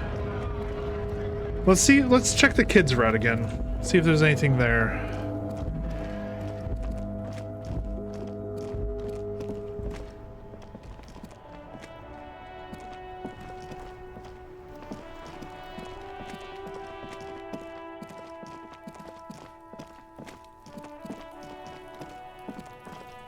Hey, Kuono. Or Kuno, or however the fuck your name is. I've forgotten it because I hate you. Can you show me how you get down from here?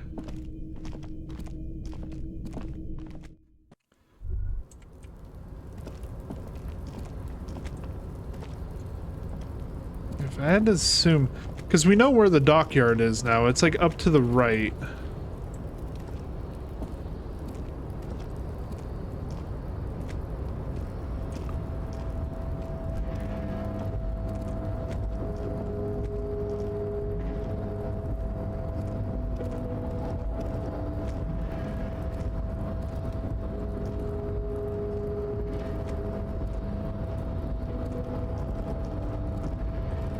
Because we're up here now. Is there something we can do here? There's like markings here. Looks like someone left his tarpaulin cloak hanging on the railing here.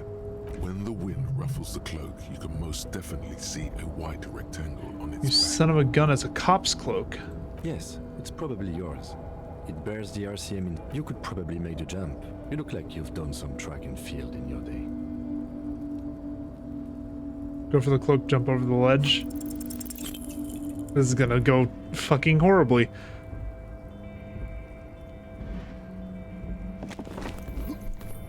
Nope. Nope. No. That's still too high. What were you? You could have died there. Shit, shit, shit, shit. I'm failing you. This wasn't part of... Hey, what happened? Sorry, I just can't do it right now. We can always come back when you are feeling better. It's Look just around. The wind is aggressive up here. The lieutenant looks at the enormous crane towering in the distance. Oh, that is a lot. Okay. The look in his eyes is a mix of the engineer-like interest and the wonder of a 6-year-old seeing a horse for the first time. That machine is a Kvalsund 1020 HK. Is it? Kvalsund makes a lot of heavy equipment, but this is phenomenal, even for them. But I digress. We were focusing on your cloak here. What exactly are we doing up here? I was under the impression we are on our way to meet the king of this castle under siege, Evrard, one of the people we're interviewing. Or it could be that we are just exploring. He's thinking you've forgotten where you are again. You really think that's close to mine? Should I go for it? Jump? The cloak? I do think it's yours, yes. As to... well, it doesn't seem too dangerous. The cloak looks like a bag of goodies floating in the wind. Who knows what its pockets may hide? Yeah, not right now. Needs savoir-faire. Reaction speed, suggestion, electrochemistry. Do we have anything? This is debuffing our savoir-faire. Inland Empire interfacing. This is also debuffing our savoir-faire. Alright, let's try it now that we've stripped. A tarpaulin cloak with possible RCM markings is still caught on the railing. Okay, we need 20 more experience. Okay, we'll do that when we come back. For now, let's put on all of our shit. We have our way in, we just need to be able to use it, which is the problem.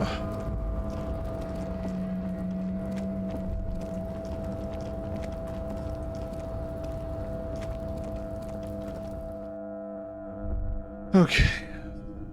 Fuck. We have a lot of shit that we need to do.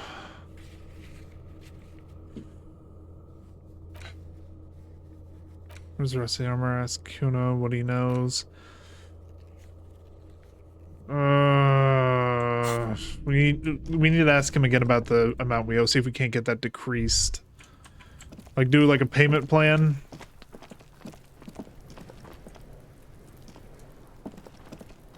Hey Kuno.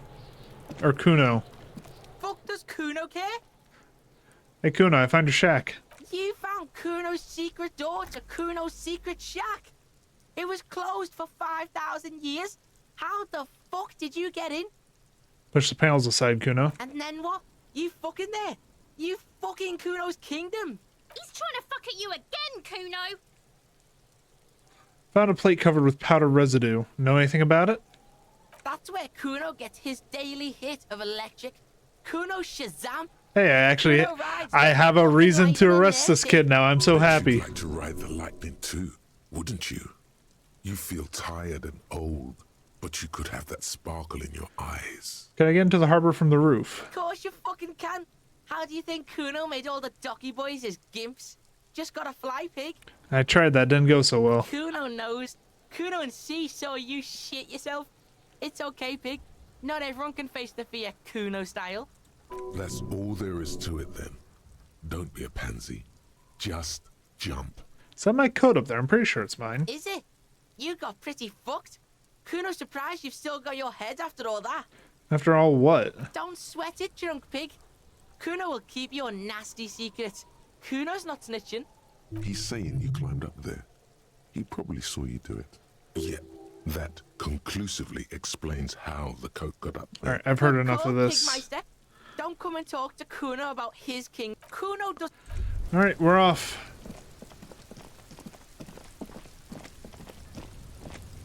Let's try this jump again now. And this time we'll also take off our pants and shoes. That way we're not debuffed on savoir-faire.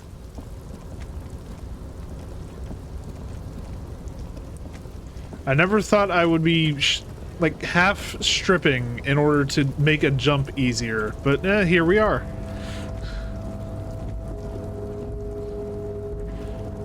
Tarpaulin cloak with possible RCM markings. Okay, back out. Inventory, pants off, shoes, lose them.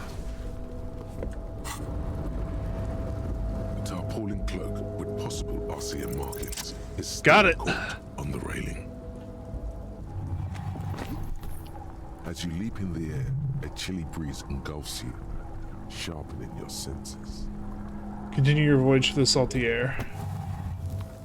As the concrete floor welcomes you, you realize it's been a while since you felt so alive, alert, capable. Must be the adrenaline. I knew you could do it. My climbing down might not have been as disco as your jump, but at least we can explore the harbor now. Hell yeah. With your feet firmly planted on the concrete, the noise of the harbor rushes back in. Now, give me my fucking coat.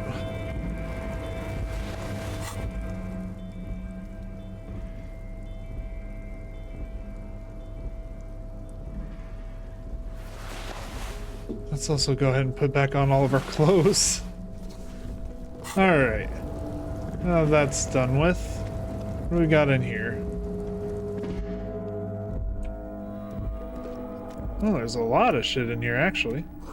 Radios and buzzing, strange buzzing sounds, giant aspirin on the pillow, and the powder of coffee rings on the armrest. Standard office file cabinet, the door seemed to be locked. On second glance, someone has forgotten to properly close one of the drawers. It's unfortunate for the Union to just leave their paperwork laying around like this.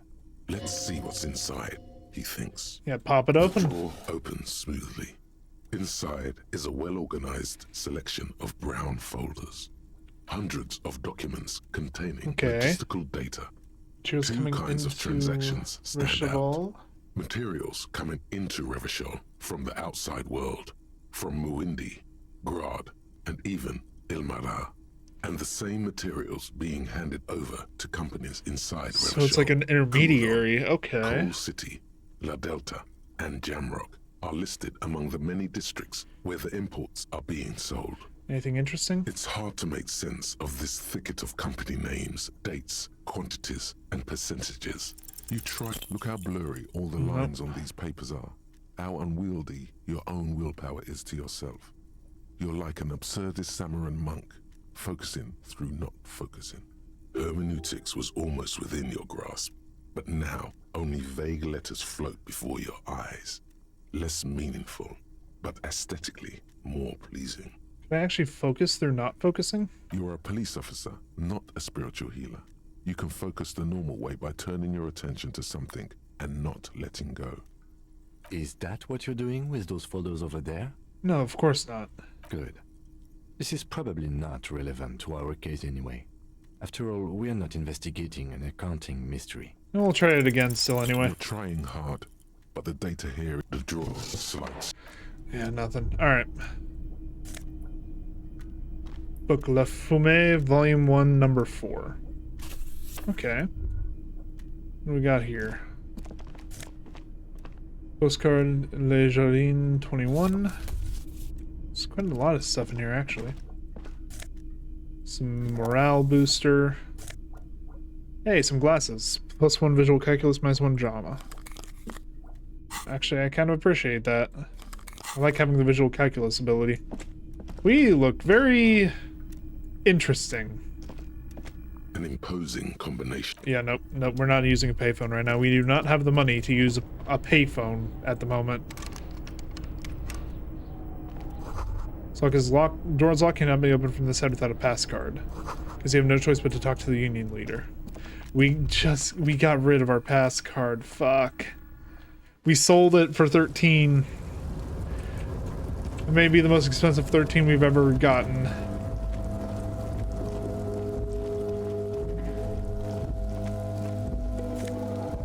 Still glass bottles. We can still sell them.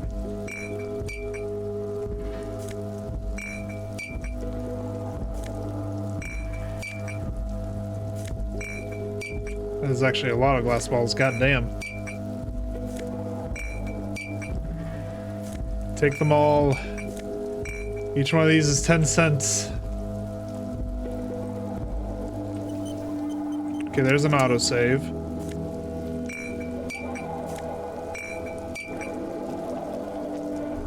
At least 3 packs worth of cigarette butts. Numerous empty wine bottles glisten in the rain.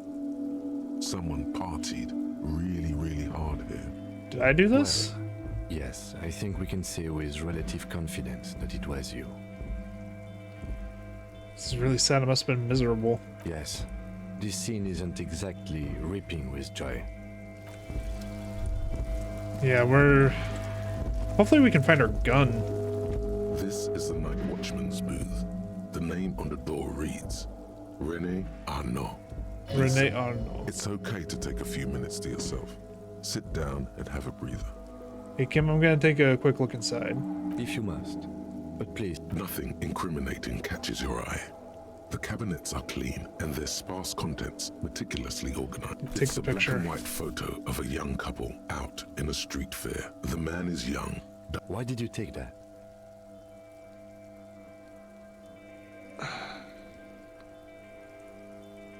I'm a cop. It's instinctual to collect evidence. Fine.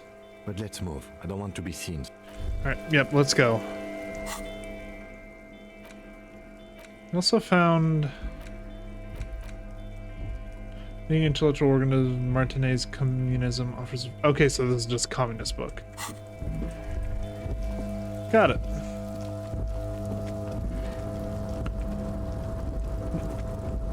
All around you, great machines in quiescence. Well, we got in. How much this does for us, I can't really say at the moment.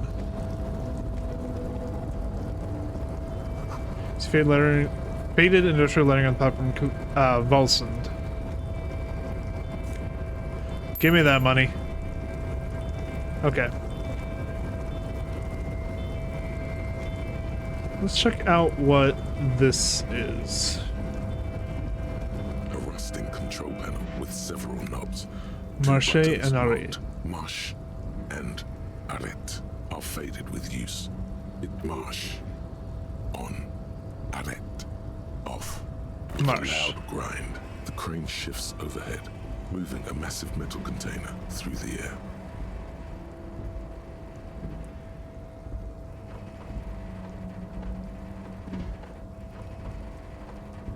I think that's what we needed to do.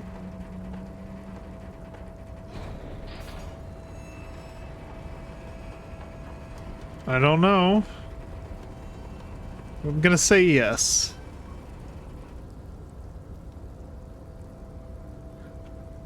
And with a surprisingly quiet the harbor sleeps as the strike rages in the distance. The crane can rest again, now that its purpose has been fulfilled. Understood. Let's get back to the panel. The control panel grows warm to the touch. A faint smell of burning rubber reaches Oh, your short nostrils.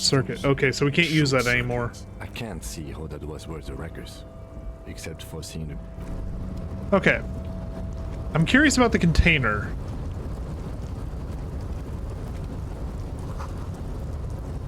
Kvalsund means whale fjord in Arden. Before you stands a cargo container, just one of many in the yard. I think there's something special about this container. You do? Because I don't. Why not? There are a million containers here. Why are you fixating on this one? It was hanging from the crane. You just picked one out because you wanted to. We are not here to interact with containers. We are here to interview the union boss. I'm opening it. To turn the handle, to no avail. Okay, never mind. The doors seem to be mechanically locked. To your left, the lieutenant considers your actions with some puzzlement. Yeah, no, we're gonna leave this alone. Okay, let's go find the boss. Shipyard ahead is oddly quiet. The great machines are sleeping.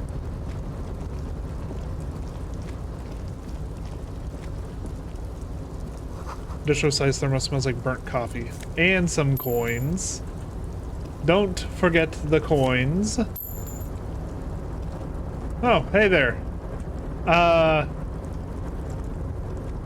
We're leaving. Whoa, what is in here?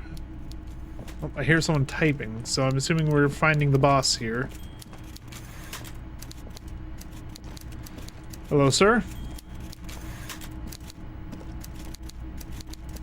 Before you is a walrus of a man seated behind a large desk. He looks up from his work, not the least bit surprised to see you.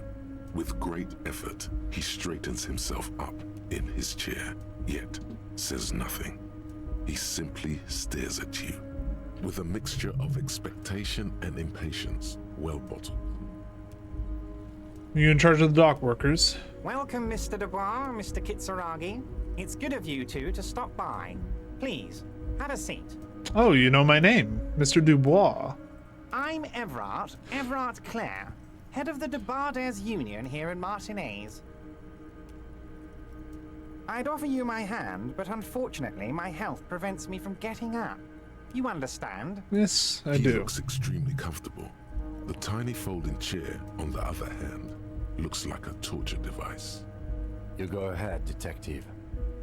Whatever he has in store for you, it can't be good, he thinks. I'll do my best. Forget about that. What's with this Dubois stuff?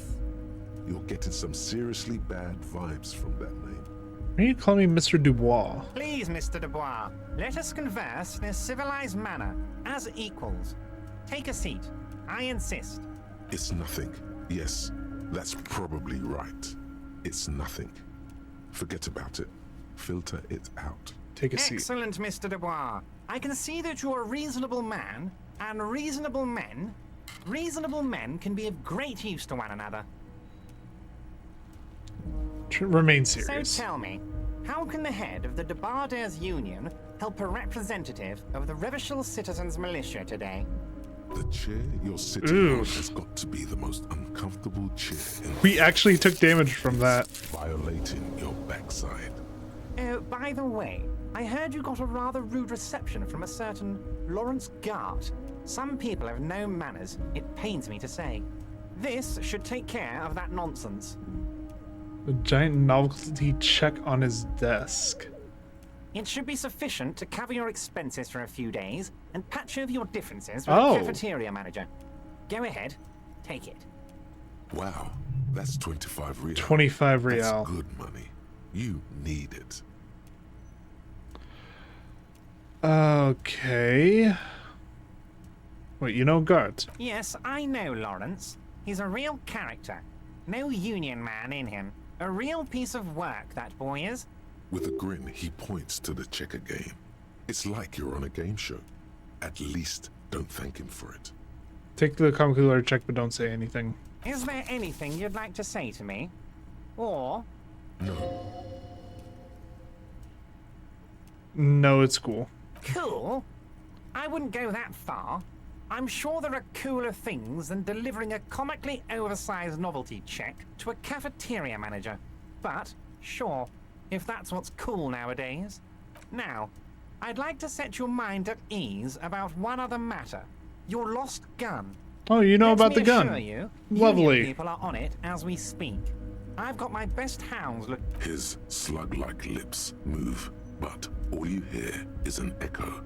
Lost gun, lost gun, lost gun. The world is swallowed Jesus. by a black hole of fear.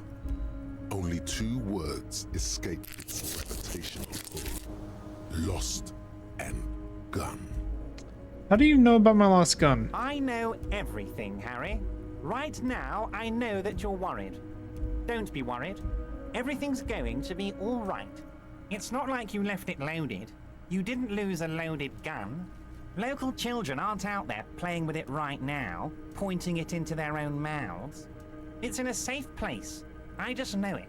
I have a feeling everything's going to be all right. It was loaded. There were 2 bullets in it. You always keep at least 2 barrels loaded. Oh, fuck. Kim? Officer, we will deal with this later. We don't need Mr. Clare's help with this. I wouldn't be so sure about that.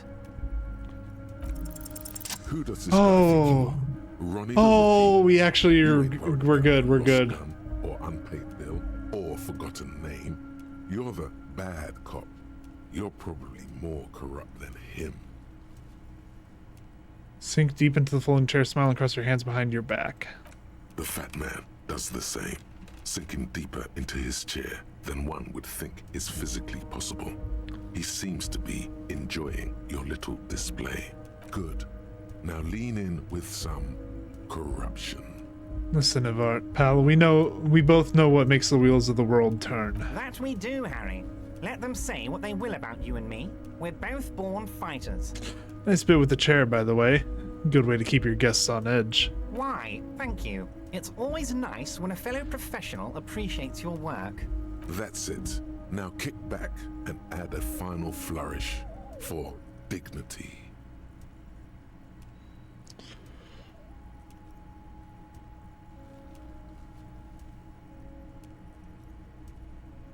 This is a worm's lair, and we both know why I'm here, to help you grow your hoard. You strike me as a reasonable man, Harry. I like that in a lawman. Let's cut to the chase, shall we? What can Everard Clare do for you? I think we'd like to ask you a few questions. Don't you think so, Detective? Yeah, I'm sorry, Kim. I'm doing what I can. Somehow you managed to get yourself out of this one. Now quick, keep the momentum up. Want to talk about the hanging. Oh, of course. That's your main thing here. That's why you're in Martinez. I know everything that goes on around here, and I would love to discuss it with you. I mean, it's no secret that the lynching is connected to the strike. So much to talk about. Honestly, it's been weighing on me so heavily. I understand you need to interview me. I sense there's a but. But there's a thing that's been keeping me up at night. I want to talk about the hanging. I mean, if we could just calmly talk, exchange information, we could blow this thing wide open. Yes, that sounds good. Let's do that. But I can't think straight with this thing weighing on me. You're police officers, aren't you? I have a crazy idea. You guys are basically door-opening machines. Incredibly talented at opening doors. I've opened a few doors in my life. And I'm sure you're going to open this one with flying colors, Harry. This really is very simple, and there's nothing shady about it. The stars aligned into a cosmic frown here. He has your fate decided. Bide your time, however, and let the stars continue their course, and that frown shall turn into a smile. Only if you play along. Whose door is it? Oh, no one's. It's just a weasel. A weasel lives there. Nothing for you to worry about. Why don't you just open it yourself? Harry, I'm a very busy man, and more importantly, I don't have that extraordinary physique you do. You look like you could run around all day. You want to send someone a message that the police are working for you. I repeat, I'm a very, very busy man, Mr. Kitsuragi, and therefore I must occasionally enlist outside help. So what will it be, Harry? What do you mean by a weasel? A loud blabbering weasel. When weasels feel no one is watching, they start acting foolishly. Just go there, unlock the door, and leave it open. It's been such a burden on me, Harry. I just want this to be over so I can discuss business with you. Damn it, fine, I'll look into it. We need to talk about the murder. Fantastic, my friend. Just let me know when it's done and we can take our friendship to the next level. You can get the key from Manana. Open apartment door from Gates. Forivart. Manana's like a free agent in the Union. Special operations. Hardened socialist. A real free thinker too. He'll tell you. Yeah, I've talked to Manana before. I know who he is. One last thing, Harry. Okay. Just open the door. You don't need to go in or anything. I just want that weasel to come home and see the unlocked door. Aren't you going to ask me how I got in? Harry, honestly, I'm just relieved you didn't get a hernia. A man your age. Say nothing. The big man peers at you over the rims of his glass. Anyway, I assure you, I am a very well-informed man. Information reaches me before I even get the chance to request it. Let's talk about my lost gun. Yes, your lost gun. My best men are on it. They're turning every stone, searching every playground, asking kids, grandmas, everyone. Your gun will be found, Harry. Let me assure you of that. It's just a matter of time and effort. The only way to find it seems to be working with him. He might even be holding your gun hostage. Hold on, could he really hold my gun hostage? Who knows? Only one thing is certain. If you work with him, you're going to get it back. And working with him might be the only way to do it. Does this mean if I do things for you, I will get my gun back? Damn it, Harry. That's exactly what it means. I'm only kidding, of course. Of course. I understand. We help you, you help us. You called me Mr. Dubois. Why? Of course. Let us dispatch with the formalities. You call me Everard, I call you Harry. So that's really my name. My God, so it's true. I didn't want to believe it, but you are a fantastic science fiction amnesiac cop, aren't you? What are the odds of that? I think the odds of that are very low. My memory's fine. I'm just testing it a little bit. So good to hear that, Harry. Apparently my sources were wrong. However, if you did have a spot of memory trouble, I could help you out with my big fat folder. Words flow like a river of honey from his lips. It's just a brown folder. You can't make out what's written on it. Are you trying to tell me you've gotten hold of some of our documents? Okay, so this is a slight problem. Mr. Kitsuragi, would you mind? Me and Harry are talking about his lost identity right now. Don't just jump to the folder. That's not smart. Shows you're on the edge. Do some probing first. Let's get this straight. What's my full name? It's Harry. Harry Dubois. Harry Dubois. You don't feel like either one of these things. You know what your name is. You have a sophisticated name, like that of a count, or a beautiful man. Okay, I like it. I can work with that. And I can work with you, Harry. Now, what else can I do for you? Where do you get that folder? Ah, this? My friends in your organization gave it to me, Harry. I find that very suspicious. May I have a look? I'm afraid this is meant for Union eyes only, Mr. Kitsuragi. I'm sure you understand. Please continue, Harry. What kind of cop does it say I am? Oh, Harry. You are the most regular, traditional, by-the-book law official imaginable. I just want to do my job, that's all. As do we all, Harry. We're all just trying to do our best, aren't we? I'm gonna help you do yours. He's probably just making a guess based on your recent activity in Martinez. Have another look at that folder. As you look at the folder, Everard covers it with his hand and pets it. He's hiding it Gotcha, from you bitch. because it's not a real RCM folder. It's just another one of those brown folders you saw in the file cabinet. That's not an RCM folder. Okay, Harry, you got me. This is from the Census Bureau, not the RCM. Those Census Bureau people are absolutely corrupt. You should do something about them. Fucking pot. You're calling the kettle, sir. He got the name from the Census Bureau, and everything else from your actions here in Martinez. Yes, Mr. Kitsuragi from the Census Bureau. Like I said, now I'm actually a very busy man. So is there anything else I can do for you, Harry?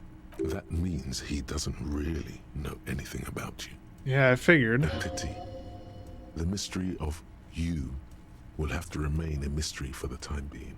So Census Bureau says my name is Harry Dubois. Yes, that's what I said. Try to keep up, okay? Let's move on. So that container that's outside your office. My dear Harry, there are literally millions of containers in this harbor. I couldn't possibly remember what's in all of them. It was attached to the Volsund crane? Harry, you smooth-talking son of a bitch. Time is a precious resource, and I don't have enough of it to count containers with you. Smooth talking. Maybe that's the way to go about opening the container. I don't think that's the way we You open the should at container. least try convincing it. We'll talk later. You need this to get in and out through the gate. Great, we don't want to get stuck in here. Here, you're one of us now. A real red and white union man. Take care, Harry. Take care.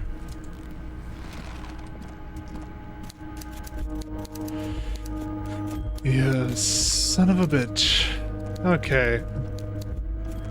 We're gonna need to figure out what to do about him, but for right now, let's head out.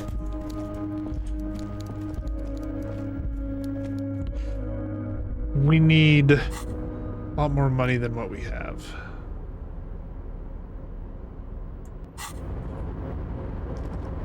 I don't know if we're gonna be able to get it. Oh, hello. Fallen Ultra Series gloves, +1 half-light. Okay. Wait, how did I get over here again? Oh, right, bridge right here. Oh, hello, almost missed these. It's another $1 toward my room.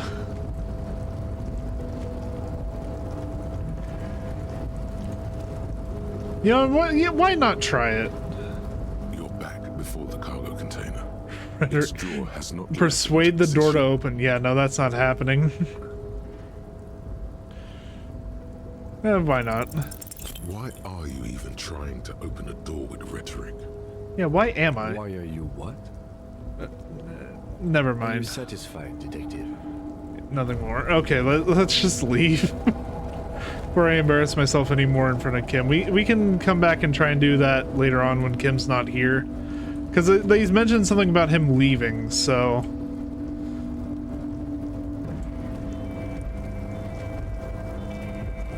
Alright, let's head back up this way.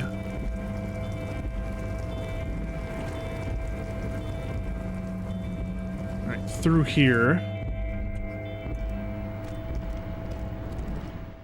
And now we should, yeah, we're able to get out this way.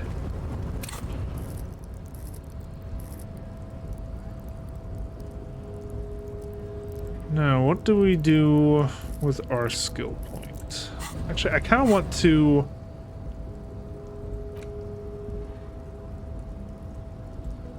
Yeah, let's get another conceptualization. We're not going to do the other thing with it. Don't worry. Alright. They said you had the key for us, Manana? How'd you like our harbor? Was nice enough. It's but a rest area on the path leading across open plains. Right. You talk to the boss, eye to eye, like men of the plain. If you have any more questions, I'm set to talk. Var said you had a key to the door? A key, huh? What door is this key supposed to open? Said it belonged to a weasel. Oh, say no more. I got you. I got that key right here. And let me tell you, it's mighty good of you to help us out during the strike. Working class solidarity, as they say. Saw an opportunity and I took it. I'm a hustle grinder. I'm not so sure about the hustle grind, but you know, it doesn't matter. It's a good thing you're doing. Thanks. No What problem. you're looking for is a basement door behind the greenhouse. Oh, I know where That's that is. behind the whirling in rags. That's all I know. Our organization is what you call compartmentalized. Means we keep out of each other's business. It also means that if we capture one of you, the rest of you can't Where rat. did you get the key from? The janitor gave it to me. Nice fella. We talked about life and things that really, truly matter. None of this mess we're in, this jiving and juggling. What's it for? To feed our children, I guess. Anything else I should know about this task? This weasel person will be home? I'm more of a philosophical dockworker. I like to talk about the big picture stuff. Who I am, who you are. Not big on what we are details. fighting Got it. for. Who he is and what they're fighting for? This is interesting. Andy, who killed the hanged man? The mercenary, eh? Who could have killed him? That's indeed the question. Why even do such a thing?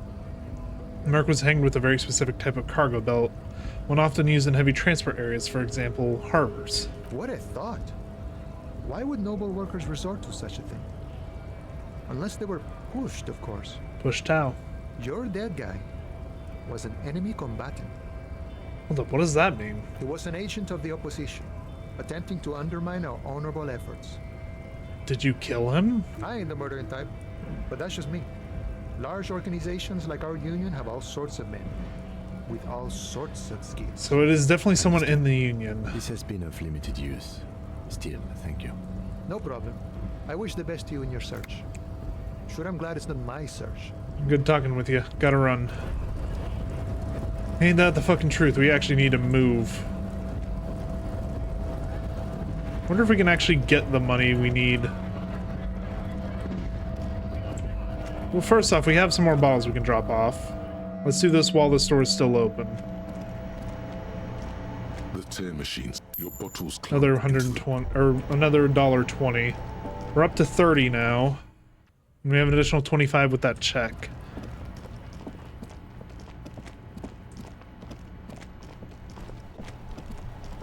Actually, hold on. If it's from the union guy, would he be afraid of the union guy? Let's check this. Let's check this. This might be something. Can I help you? It's about the money I owe. Yes. Have you got it? Can I pay with this check? You must be joking, right? You come here, trash everything, and now you try to pay with a novelty check? This isn't a game show. I'm not going to accept it. You owe me cold, hard money. I want to see that money in the palm of my hand. Every single cent. You can cash it in at the local frit near the harbor gates, though it might not be enough to cover it. How much I owe you again? A lot. A lot. We're just gonna keep asking yes. that. Okay. Goodbye. Fuck.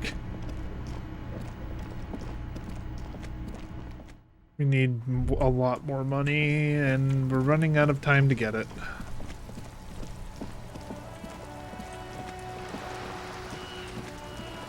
Alright, let's head this way, because this is the way around to like the back area where Kunoes was. And this is where we can find like the basement that we're needing.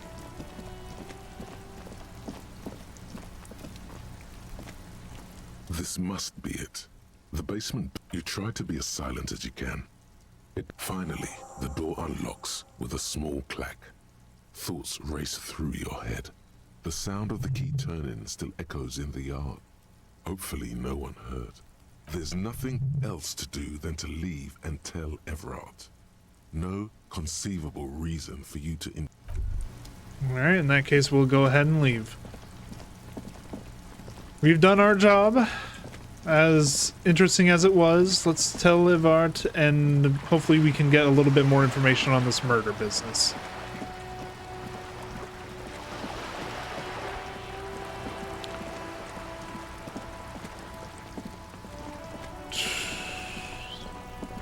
I think that's the best thing we can do here.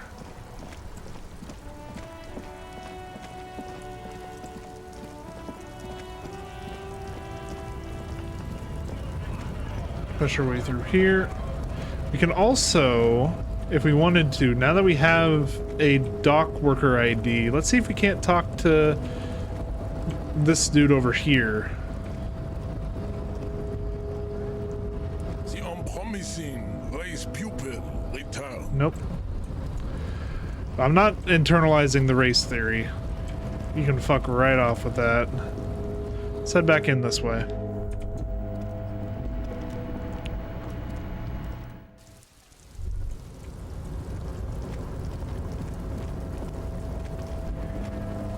Alright, and now... Is there any way down there? I am very curious. Might be something. Okay. For right now, though, let's head this way.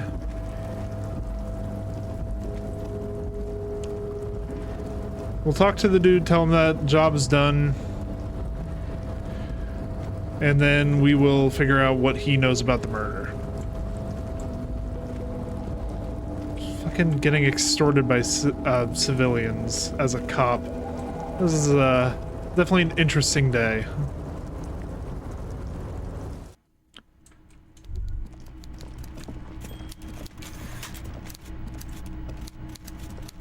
Mr. Dubois, a pleasure as always. You don't have to sit down this time, since you've already sat on that chair. I opened the door you asked of me. Can we discuss the murder now? I'm very glad to hear that, Harry. One question. You didn't actually happen to stumble in and see what's inside the apartment, did you? It wasn't for me to go inside. I didn't. You're right, Harry. You only had to unlock the door, which you did. So we're all good here. Now let's get down to brass tacks. It's time for men like me and you to figure out who's killed who and why. Real police work is gonna start happening now.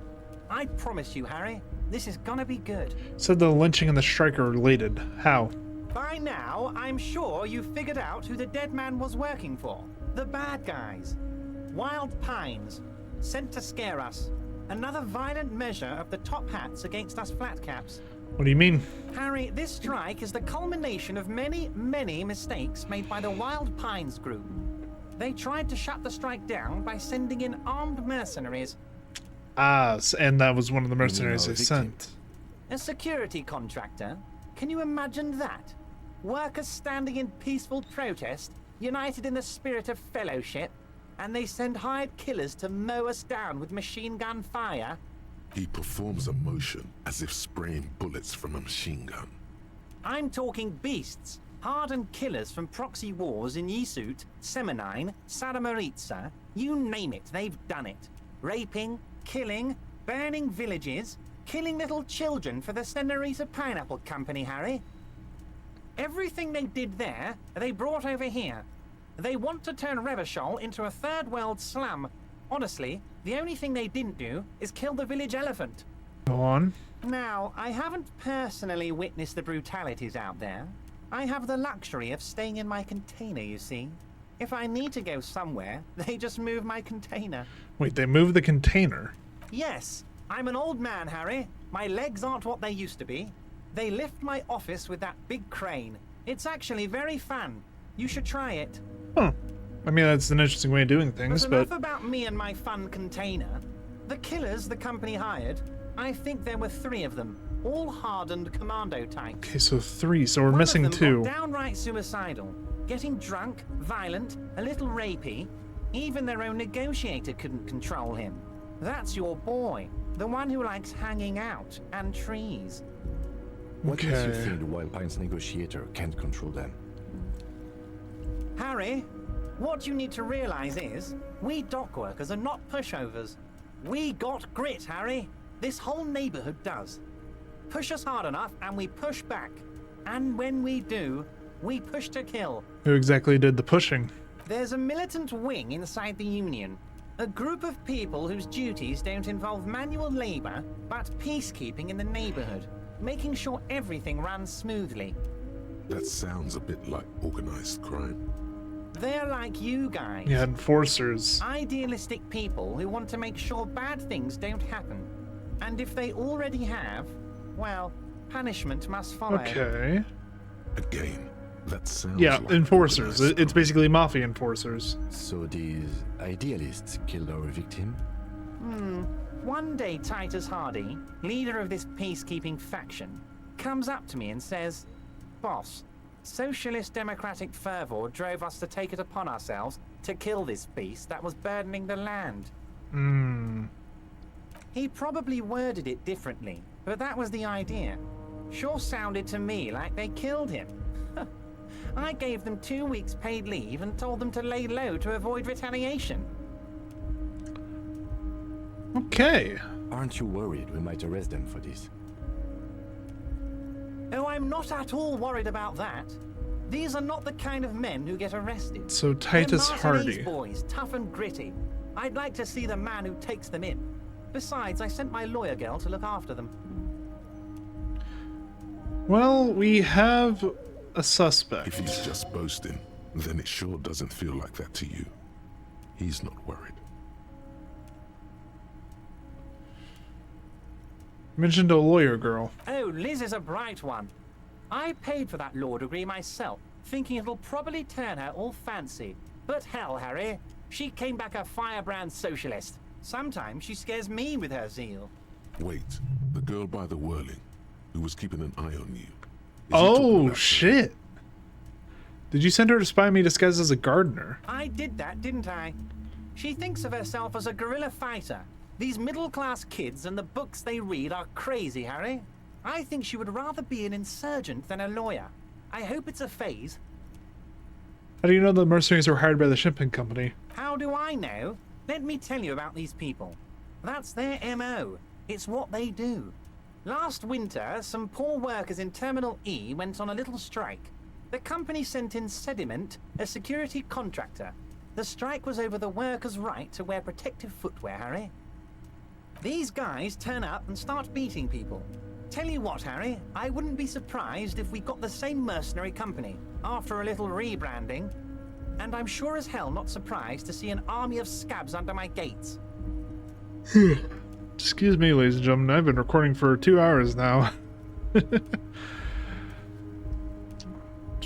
So you believe the scabs were organized by the security contractor? Yeah, they sounded a little off. You said it. Hell, one of those guys looks big enough to take down that proverbial elephant. Boys like that don't just happen to show up during strikes. You're not wrong. That does sound quite unlikely. Yes. The big guy leading the scabs at the gate is colossal. He's not scared of them. If anything, he likes them being here. Strange. Tell me about this Titus Hardy. Oh, they are simply fine young men. All 7 of them. Exemplary union members. 7. Always working to advance their position in the local 8 sets of socialist footprints, democratic 7 movement. people. Core members. One of them lighter. So your lawyer girl was involved with this too.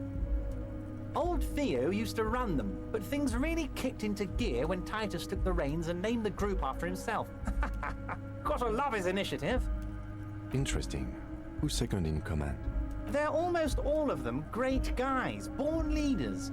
Whatever happened, I'm sure they only had the best interests of Martinez and Revachol in mind. We will determine that once we bring them into the police station. Work with them. Hell, interview them. But don't fight them. They really are just like you. Men who like beer, women, and some order on the streets. Where can I find them? You know what, Harry? I got a feeling they're gonna show up in full force tomorrow. The lieutenant marks something in his notebook. Good talk. Let's conclude for now. Was it a good talk? I'm not sure we made much headway here. I was hoping we'd bust the case wide open. Heck, I even wanted to tell you what I really want to achieve with the strike. I don't know what happened, Harry. I wanted you to feel like Mr. Martinez. And of course, I also wanted you to find your gun. But it's like I can't completely trust you. Yet. Yet? Yes, Harry. It's like I can't fully trust you if you're not a man of the left. I want to, but I just can't. A man of the left, so you have to be a social democrat. He's been hurt too much in the past by men who aren't social democrats.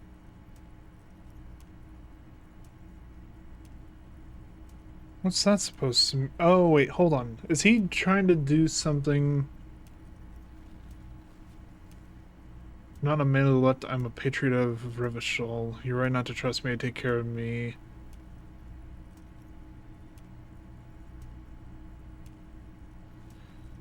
I'm a patriot of Revachol. Just between us, I don't care for those lefty dinks either. It's all about power, and here's how we're gonna get it. I need you to be my kingsman, Harry. Okay. Kingsman. Yes. Please. Let's be that. So an appeal to authority. And what Yep. would this entail? Okay.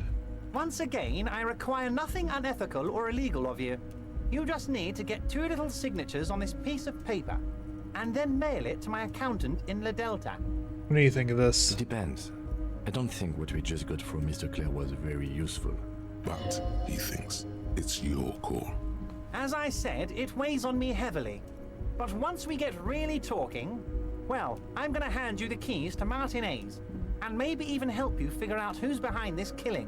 What are the signatures for? I'm glad you asked, Harry. The Union is going to build a modern youth centre in Martin A's. It will be righteous. I don't. There's no way that's what this is for. There's no There's way. a nameless little street on the coast with some old houses around it. Most people have already signed. I just need 2 more signatures to get this mission off the ground, Harry. What will happen to the current occupants? They are just gonna have to deal with the construction noise for 6 months, and then they'll be living like kings. Right next to a fancy new youth centre, designed by the best architects from Stella Marie. If I happen to be there, I'll ask them. You bring joy to my heart, Harry. Such a pleasure to be working with you. You need to get signatures from Isabel Sadie and Lillian Carter. The cul-de-sac is right past the pawn shop and across the canal. I hear there is some trouble with the waterlock, but they should fix it by Wednesday morning. So we can't do that until Wednesday. Once you have the signatures, mail this to 13022 La Rocca in La Delta. Then I'll know you're a real kingsman and a patriot. All right. See you soon, Debardeur. Just kidding, but not too much. Okay. Well, we have some more stuff. You take the legal documents out of the envelope. 12 to 40 month. months. 40-month construction period and the zoning plan in the addendum. Look at the zoning plan. The youth center cuts into the ocean like the bow of some great modern ship. Apparently, it's going to cover most, if not all, of the street and the square between the existing houses. It's 3 stories tall. It's going to be awfully close to the already existing buildings, almost wall to wall. Okay. Practically integrating them into the youth center. This is either an ominous or cool architectural choice. Hard to say. Probably ominous. My money is on cool. Looks like a cubic pyrite. Again, I maintain that my character is probably autistic. Kim, what do you I'm think? no property lawyer, but it looks fine. I like the print size. They're not selling or leasing anything. It's not the perfect solution, but... Sounds very... I like how we're getting a negative penalty because conceptualization made it... made us think, oh, hey, this looks like a shiny rock. There is no loophole. The simple truth is the current residents are going to lose their street access, and for the next 12 to 40 months, their lives will be dominated by constant construction noise right next door. What are the ramifications of this? Once the construction starts, it'll probably take a few months, a year maybe, for even the most stubborn occupants to get tired of living like this. After that, they'll sell their property for cheap and move out. So people are gonna have to move away. Can we do something about it? I should have seen it. Everard probably has eyes on us, but we could try to get other people to sign this instead of those listed. Or you could forge their signatures yourself. By the time he finds out, we'll already be gone. However, we'll need access to the coast before we do anything. Everard won't believe you got villager signatures. Okay.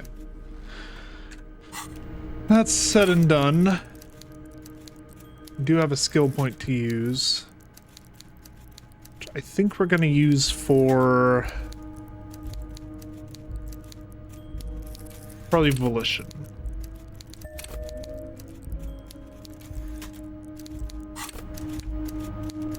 Alright, let's get out of here. We've done everything we can. We're just gonna have to figure out the housing situation.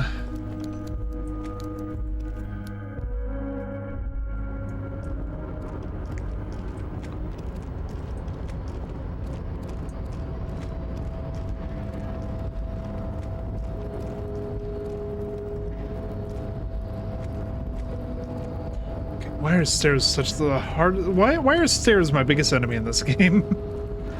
Okay, let's leave the dock, and we're out on the street basically for tonight.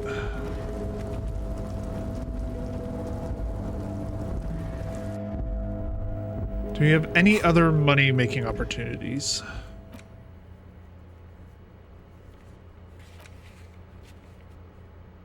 Call us back in the day for info on the armor. Ask him for information. Ask Kuno what he knows. Pay for damages. Track down your badge, the victim's tattoos.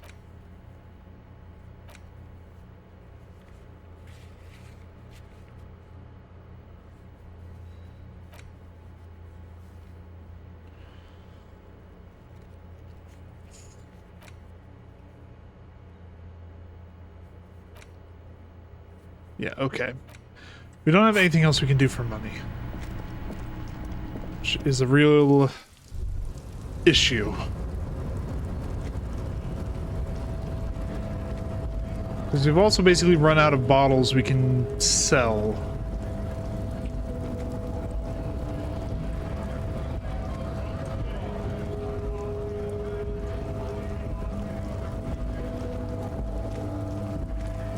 I'm out of ideas.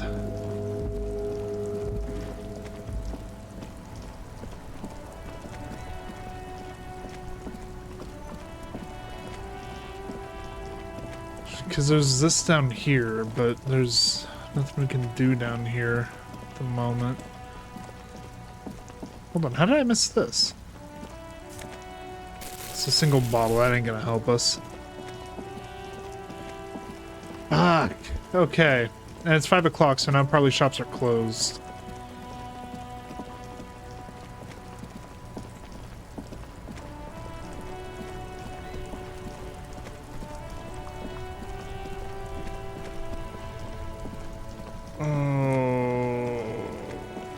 What is this place? I haven't been in here yet. Welcome to Crime, Romance, and Biographies of Famous People. My name is Plaisance. Hello, Plaisance. Welcome, and please take responsibility for the energy you bring into this space. Are you the owner of the store? I am the proudest owner of our little shop of culture. Who's the little girl standing outside? Annette, yes, my daughter. I hope she wasn't slacking off again with her nose in science fiction. Tell me, was she at her post doing her job like a proper girl? Yes, of course. Wonderful. Did you talk to her? Not really. Why not? Was she not friendly enough? Were you not compelled to talk to her? I don't know, I just walked right in here instead. Oh yes, okay, that makes sense. It's working then. Yes. Do browse our books, sir. Okay, let's change the The woman subject. before you scans the store, her shoulders rigid and tense. Every now and then, Okay, let's just leave. What is? Hold on. What is back here? Why does it look like you're hiding something? you see a set of tattered curtains blocking the way to another. Excuse me, officer. The back room is strictly for employees only. Same with the strange cage-like trinket. You see some kind of charm, an irregular polyhedron assembled from bones, sticks, and straw. Inside, a disturbing fish head with empty eye sockets stares at you. This is a traditional Seminese ward, meant to provide protection against ill luck, bad dreams, curses, and other supernatural scourges. And who are the Seminese? Inhabitants of Ile de Fantôme, the Seminine Islands down south. Aside from poking at it suspiciously, there is nothing else to do with the fishhead charm at this time. The curtains remain shut before you. What's behind the curtains, shopkeeper? Why aren't you browsing the books? Don't you feel compelled to look at the books? You ought to. She speaks almost as if she's trying to put a spell on you, urging you to buy more books. Oddly enough, the more she tries to draw you away from the curtains, the more alluring they become. Let's pull them open. Just as you're about to pull apart the curtains, the petrified voice of the shop owner cries out once more. Sir, don't touch that. I told you it's off limits for the customers. Parapsychologically speaking, we're done if you decide to open them. I won't be held responsible for the consequences. It's too dangerous. She looks away, mumbling. Why is everyone always messing with the curtains? Why can't they just buy books like normal people? Ma'am, this is different. I'm a police officer. I need to get in there. Why? It's not like anyone was killed there. Oh, shit. I'm sorry. I don't mean to be so impolite. Just please don't go Okay, there. okay. She was just Allow surprised that. she was being blunt. You'll only make things worse and unleash the powers. What the fuck are the powers? The curtains do seem frail suddenly, not robust enough to contain a slippery darkness. Alright, I'll think about it for a while. Let's just talk about this first, all right? There's no reason for you to venture into the unknown. There is something mysterious about the curtains. Be careful. The curtains, tattered with age and covered in dust. Okay, let's leave those be for now. I'm as much as the gut instinct part of the brain fucks with me, I'm tempted to trust it in this circumstance.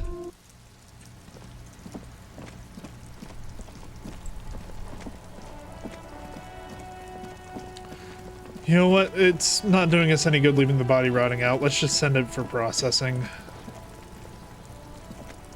The man is decomposing visibly. The lieutenant adjusts his glasses and takes a deep breath. Let's bag him, take him away. If you think so, officer, I'm not going to object. I need a little help for carrying him to the holding pen of my kinema. I'll take it from there. Then it's what? too late to take him into processing today. I'll take him first thing tomorrow. Bag it and drag it.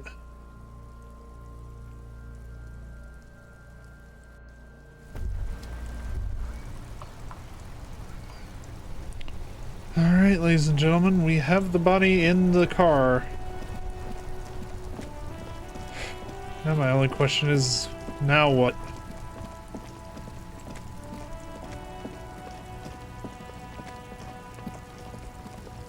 Let's head over here real quick, because, oh, they are still open. Because they said we could cash a check here, I think. Welcome to Frit. Yeah, this free is to Frit. Look around or something. What's that magazine she's reading? Oh, what magazine are you reading? You mean this? This is Pop Stars. It's got, like, famous people in it. It's not for sale. Alright. Looks like it also has something called Police de la Mode, featured on page 34. This speaks to you. Okay. I'm not even interested in the magazine. I don't know why I asked about it. Yeah, me neither. Let's proceed. I have some questions for you. Okay. I'm not really supposed to be chatting to anyone, but...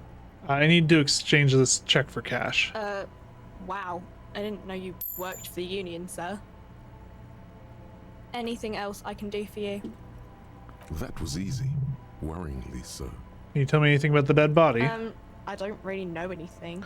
I mean, I know it's there, but I haven't seen it, so... How long has it been there? I don't know, really long. Do you know the man who died? Not really. Not really. Does mean you knew him a little. No. I didn't know him at all. Alright, thank you for your help then. Is there anything else we can sell probably some of these. Let's see. Basically just looking, can we sell enough shit to make 130? Because at the moment we're a little less than halfway. We got some decent clothes. Let's see if we can't sell these. You see a Samaran street vendor surrounded by the name Sileng. Is Happy shopping, officer. Everything's cool here. What's so cool? Everything's cool. The goods are cool. The customers are cool. The place is cool. And one more thing, officer. You're very cool. Fucking slick talker. You feel a twitch in your index fingers. There's a finger shootout brewing. Nah, it's a safety hazard. What? No finger pistols, officer? Pew pew! I'm not here to play with finger pistols. I'm here on official business. The lieutenant nods approvingly. You're right, officer. 100%. No playing around then. Strictly business. Maybe I can interest you in some premium menswear instead. The food packages you're selling have humanitarian aid written on them. How come?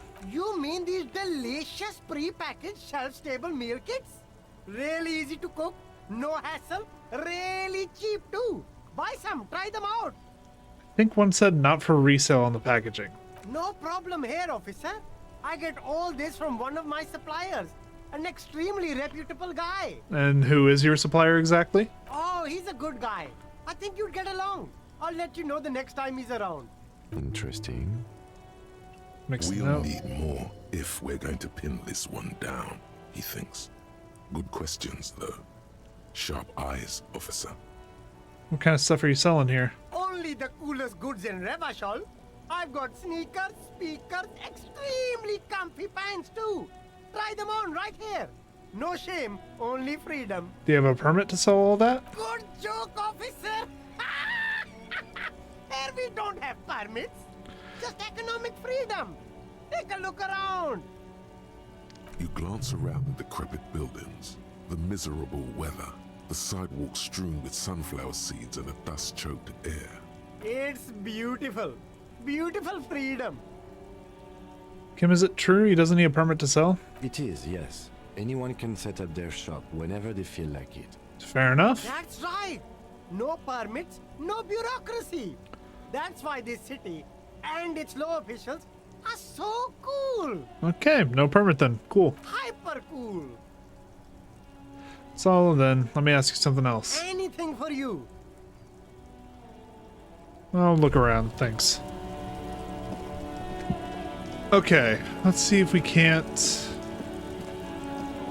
sell some of the clothes we have to the pawn shop in here. Hello again. How can I help you?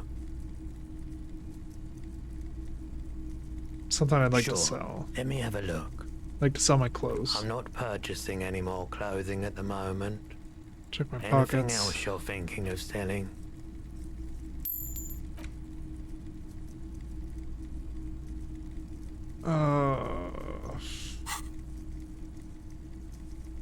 Fascinating photo of a corpse here. Oh, no.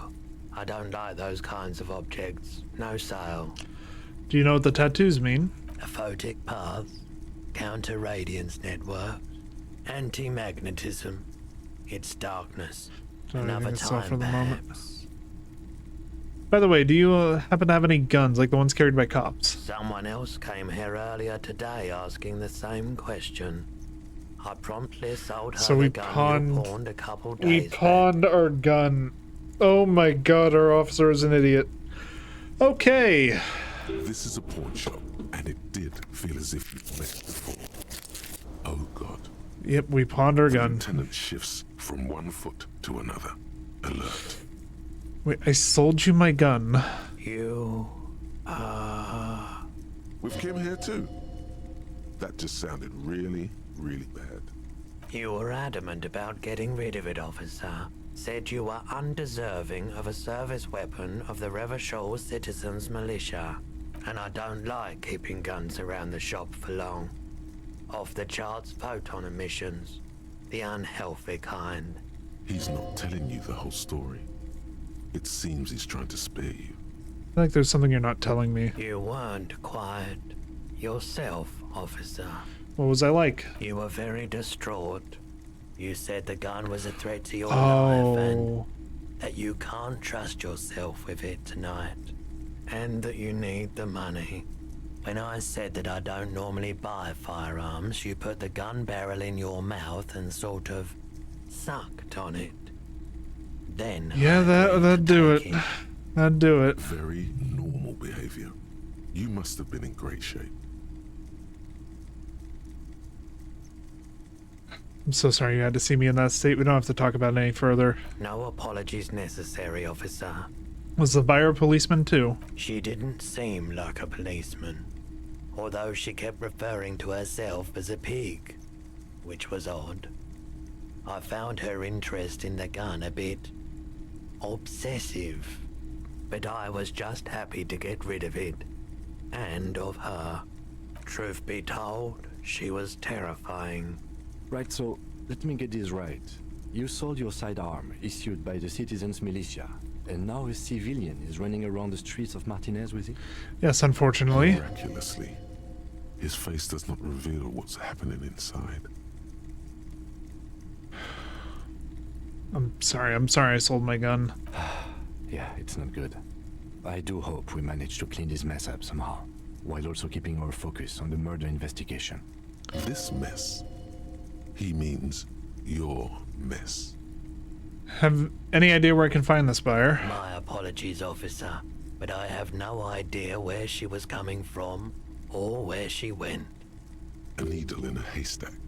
There is nothing you can do about it right now. You'll just have to hope Everard wasn't lying, and the Union can track her down in time. Have people from Everett Clare's Union come here to track that gun? Maybe.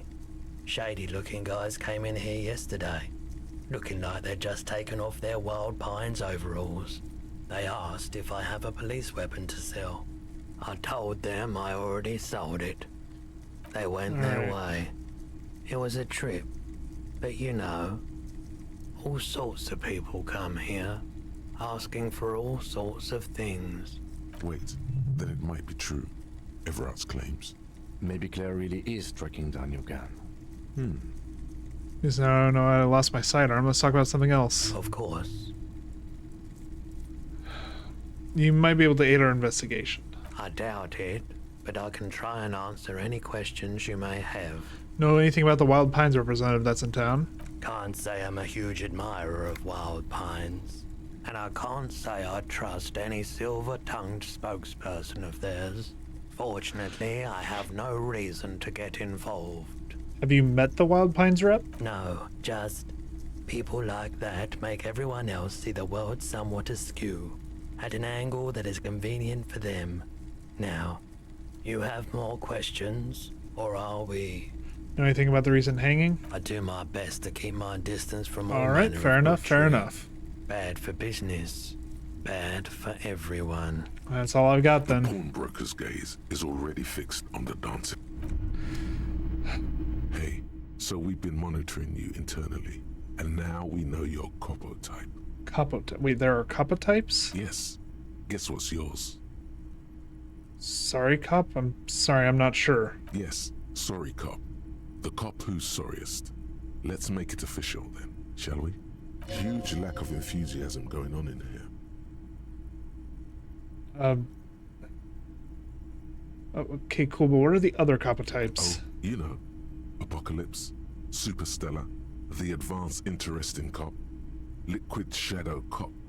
But you're too sorry to say those things. So, here we go? What the other... What's going... I'm sorry, opt-in. Of course you are. It's okay. See if you can get something out of this, like info. Or maybe every time you say you're sorry, you get $1 million. That won't happen. Yeah, of course it won't. Thank you, Logic. Rigorous self-critique. -1 authority, embarrassment to the party. Research time 6 hours.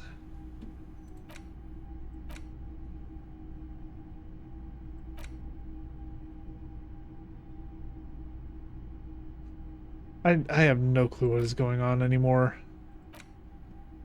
Let's internalize this and see what comes of it. We do lose 1 authority for that, though, but we weren't really using much authority anyway.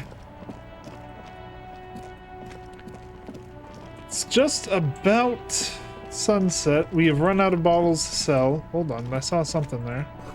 The sewer grate, a gateway to the river of filth. Lovely. Our character is getting even more depressed.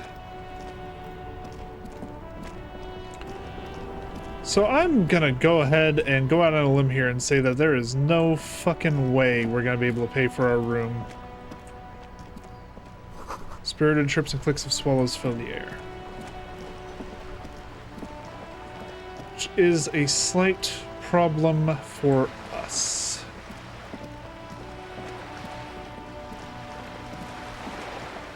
So where the hell are we gonna sleep tonight? Yeah, we basically cleaned up the entirety of the streets. Yeah, no, we're fucked. We are F-U-C-K-E-D fucked. A striking woman leans against the cabin top of her sailing boat, smiling as you approach. Her green raincoat. This is like a Hail Mary. Maybe she lets me stay on her ship for a little bit. Around her throat. Good afternoon, officers. I'm Joyce. Nice to meet you, Joyce. Joyce L. Messier. I represent the board of Wild Pines, the owners of the harbor. You gentlemen must be from the RCM. Shake her hand. I'm glad to see you here. Like steel, there is strength there. If she wanted, she could sink her nails deep into your skin. I was dispatched to handle a strike, not a lynching.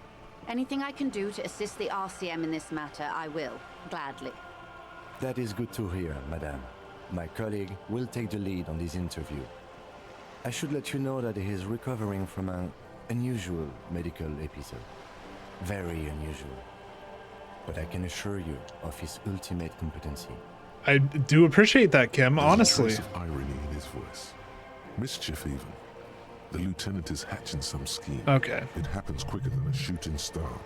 But did the lieutenant just wink at you? God damn it, How Kim. Interesting. I wish you a swift recovery. In the meanwhile, you have Oh, my you're the full Wild Pines cooperation representative. and the full cooperation of the Wild Pines group. What can you tell me about the lynching? Quite a few things, I'm afraid. The information I'm to share with you includes sensitive trade secrets. For the sake of my employer, I have to ask for your names and badge numbers. Fuck. Of course, ma'am. We should have introduced ourselves. I am Lieutenant Kitsuragi from Precinct 57. And this is my colleague from Precinct 41, Detective... Oh, and what happened to yours, Detective? Oh, fucking hell. Hotness washes over the conversation. The woman doesn't like this turn of events. Remember my partner told you I recently suffered from an unusual medical episode? My lost badge is related to it. I see. So, are you saying you lost your badge during the course of this episode? Could have eaten it for all I know. I don't remember anything. This world, the city, nothing. Oh dear. Some kind of encephalopathic amnesia. I don't even know how to respond. I do believe you, naive as that may sound. I simply can't imagine what you gain by faking. It's better such a than saying that condition. I got it from drinking. As I said, ma'am, his technique may be very unconventional, but he is an officer of the RCM. Kim, yeah, I didn't take you for a smartass. Fucking asshole. Of course, I sympathize. But I'm afraid I simply can't share anything more until I've seen that badge. Hang on. She's a professional negotiator. She should be open to some sort of mutually beneficial arrangement. How do I negotiate my way out of this? She's a negotiator. Just float a favor at her. Insinuate. Surely there's some other way to demonstrate our law enforcement credentials. I will be frank with you. If I'm going to break protocol, I need to be able to justify it to my superiors. They're going to want to see something very tangible. You're in, but expect her to drive a hard bargain. Like what? Reports from inside Terminal B suggest it's a hub for the local drug trade. This is an open secret in Martinez. The Union controls the terminal, so it goes to reason. They're profiting from this trade. I see. The company has tried looking into this matter before, to no avail. The records. Perhaps someone with your authority and resources might turn over the right filing stones. cabinet up at the top of the Union building. Or you can recover your badge, though if I may be blunt with you. Detective, a word in private before we continue. Excuse me just for a moment, madam. What's up, Kim? This is not going quite as I hoped it would, Detective. How did you hope it would go? Honestly, I was expecting you to use your unorthodox technique to keep her off balance, and not volunteers to be her henchman. Oh, so we're henchmen now? This woman is running circles around us. She might have known about your misplaced badge all along, or she's simply an adept improviser. Either way, we've played straight into her hands. He doesn't let it show, but there is a limit to how much the consequences of your unprofessional behavior can cost the investigation. What do you suppose? That we don't investigate the drug trafficking? No. If there is reasonable suspicion, we must investigate.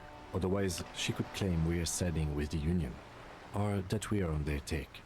We'd never hear the end of it. What I propose is, we ask her, then we investigate, briefly. But do not share the outcome of this investigation with her. We tell her it's done, and demand for her information on the lynching. Sorry for putting us in this situation. I'll handle it. I'm sure you will, Detective. Yeah, let's get back to it. You're back. Good. What can I help you with? Alright, tell me about this alleged drug trafficking. It's quite straightforward.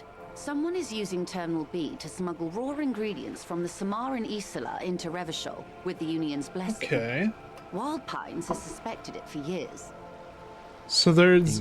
yeah, like I said, it's probably that record. Meth and dextroamphetamine, GBL, and various synthetic psychedelics. Honestly, it might be quicker to say what you can't make from the stuff. Let me get this straight. The materials come from Samara to Revachol through the terminal? Yes. After they clear the terminal, we lose track. The actual production is taking place at various sites in and around Jamrock Quarter, north of here. Wild Pine seems to be well apprised of the local drug trade, ma'am. Do you mean to say the Union also produces the product? Sells drugs, I mean? We're in logistics. It's our business to know. And no. As far as the company knows, the Union does not produce it. They transport the ingredients for a cut. And you want us to investigate? Yes, but you won't get anything out of Evrat and the Dockworkers Union. Still, every chain has its weak link. The handoff. The motor lorries at the roundabout. The lorries. Precisely. Someone needs to move the ingredients from the harbor into the city. Once they reach Jamrock, they're distributed to a network of local manufacturers well beyond our grasp. But in transit, they're vulnerable. How convenient that they're stranded like beached whales at that roundabout. Perhaps you've noticed that a number of lorries are tangled in a traffic jam at the roundabout just now. Interview the drivers who are still hanging about. One of them might be waiting for a crucial shipment. Her irises are light green, like the river Esperance in bright daylight, upstream where it's clearer. I'll be explicit. If you find this driver, I will share company secrets with you. Why didn't you come to the RCM earlier? We did. On more than one occasion. Apparently, there's some sort of inter-precinct disagreement about whose jurisdiction this area falls under. We know the company has launched its own probe into the Union's alleged involvement. We also know it's come up empty. It's not just the RCM. No one's been able to find any hard evidence. Well, here's your chance, officers. Okay, we already have some suspicion that one of the drivers was present at the lynching. The two might even be connected. Or not. Though, if you have evidence to the contrary, I'm eager to hear it. As eager as I am to share it, Lieutenant, once the job is done. Alright, I made up my mind about the smuggling investigation. Yes? We'll take the case, probe the driver, see what it yields. According to my reports, there are at least 3 lorry drivers lingering near the roundabout. Yeah, there's the racist one, the cool one, and then I haven't met the third one. But I do want to check the one, like, folder. I suspect the traffic jam won't disperse for a few more days. You should have the time you need. In the meantime, let me know if there's any other way I may be of assistance. You seem rich. Can I have some money? Is what you want to say, but it isn't that easy, is it? Why not? Look at that lady. Take a gander. Squint your eyes, bub. What nice fabrics. Why, yes. Tucked away under that sturdy green raincoat, almost rustic in its simplicity, a silk shirt and matching scarf around her gentle throat, while dull orange pearls hang from her earlobes, red from the cold. Her light green eyes scan you, full of knowledge and worry, wealth and all its possibilities. These are the kind eyes of the rich man that seem to say everything is possible, within reason. Yeah, so? Now look at you, you misery-clad simian, barely able to tie your own laces. Your armpits are lakes. A scythe of booze precedes you. Your hair Okay, so sticks to we're your basically forehead, just getting and your nervous. underwear feels uncomfortable. You're poor. Poor as balls. You can't ask this person for money. You're too...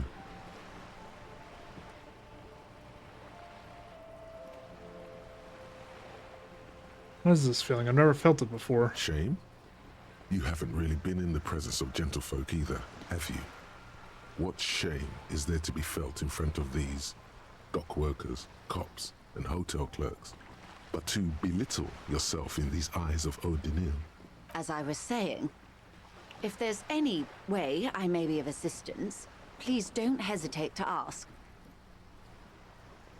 Fuck it. Voila, you're doing it. You seem rich. Can I have some money? Why, yes, I am rich. How much money do you need? Hopefully not too much. I couldn't bring all of it with me. She's surprisingly nonchalant about this. Could it be that she somehow knows more about your predicament than she's letting on? Need 130 real. That's a good sum. Not too small, not fantastically large. She removes a few notes and Holy shit, we are not homeless. the paper is cold and to the touch. Why am I celebrating this? I just begged a rich woman on a boat for 130 bucks so I didn't have to sleep on the street. And I'm celebrating like I just fucking cracked the case. What the fuck is wrong with me? There must be about 200 real in that zip bag. Maybe a little less. Plus some change at the bottom. So, I hope I didn't just bribe you, officer. It may not be technically illegal under the Emergency Act, but still. I want to talk talk about something else now. You're right, ma'am, that donations are permitted under the Emergency Act, unseemly as it may be, as long as they are properly logged with the precinct. Which he most certainly will do. Now, how else can I help the RCM today, besides supplementing its salaries? I do wish to thank you, ma'am, and that is all for now. Of course, Detective. Take care. Oh, thank God we don't have to live on the fucking street. Well, Mr. Hotel Worker, I have the money. I will pay you in full, so I don't have to sleep in your dumpster. I know I look like a hobo, but I'd rather not live that life right now. Alright. I'm so happy I figured that out. Let's head back in here. This is the first thing I'm doing. Like, granted, we're gonna solve the mystery later on. Right now, I want to make sure that I have a bed to sleep in. Can I help you? It's about the money, AO. Yes. Have you got it? Yeah, I got it. Here you go. Here it is. Sorry for the trouble. Great. Thank you, officer. That's all I wanted. Oh, and also I'm getting a call from home. Give me a sec. Sorry about that, ladies and gentlemen. I'm recording this on Sundays. My family usually gives me a call on Sundays just to check in, make sure I'm doing okay. It's good you paid before 9 p.m., or your door would have been locked electronically. Oh, nice. That's actually very handy for me. Please pay for each night in advance starting tomorrow. 20 real per night. Okay. I'll take a room here too. Of course. Always happy to have officers from the RCM as guests. Anything else I can do for you? Goodbye. Alrighty then. Ladies and gentlemen, we have ourselves a room. We have ourselves a bit of life. Let's actually kind of up my logic. Oh, no. Let's not do logic. I think we continue upgrading perception.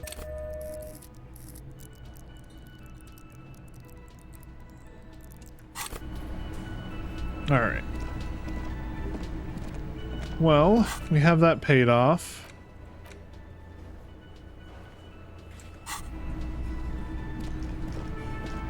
We could pay for rent tomorrow too, but I think actually what I want to do before we're gonna do one more thing before I end today's episode, because this has been running fairly long. Let's head out. And we're gonna go check that folder again, because I feel like that's what we're looking for as far as like discovering a connection between the drug running and, like, I know they said check the lorries, but I'm almost willing to bet that we could do this without even talking to the lorry drivers.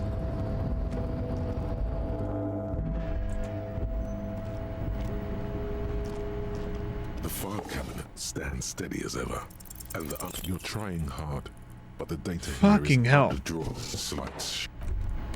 Let me read The it. file cabinet stands steady, hundreds of documents, and the same material. You already went through all of these. But skill points into volition. The drawer. I swear to God, this is actually going to piss me off. We need skill points in volition, which we just leveled up and put points in perception, which means we need another 80 experience before we level up again. All right, well, options exhausted. Let's go talk to the lorry drivers.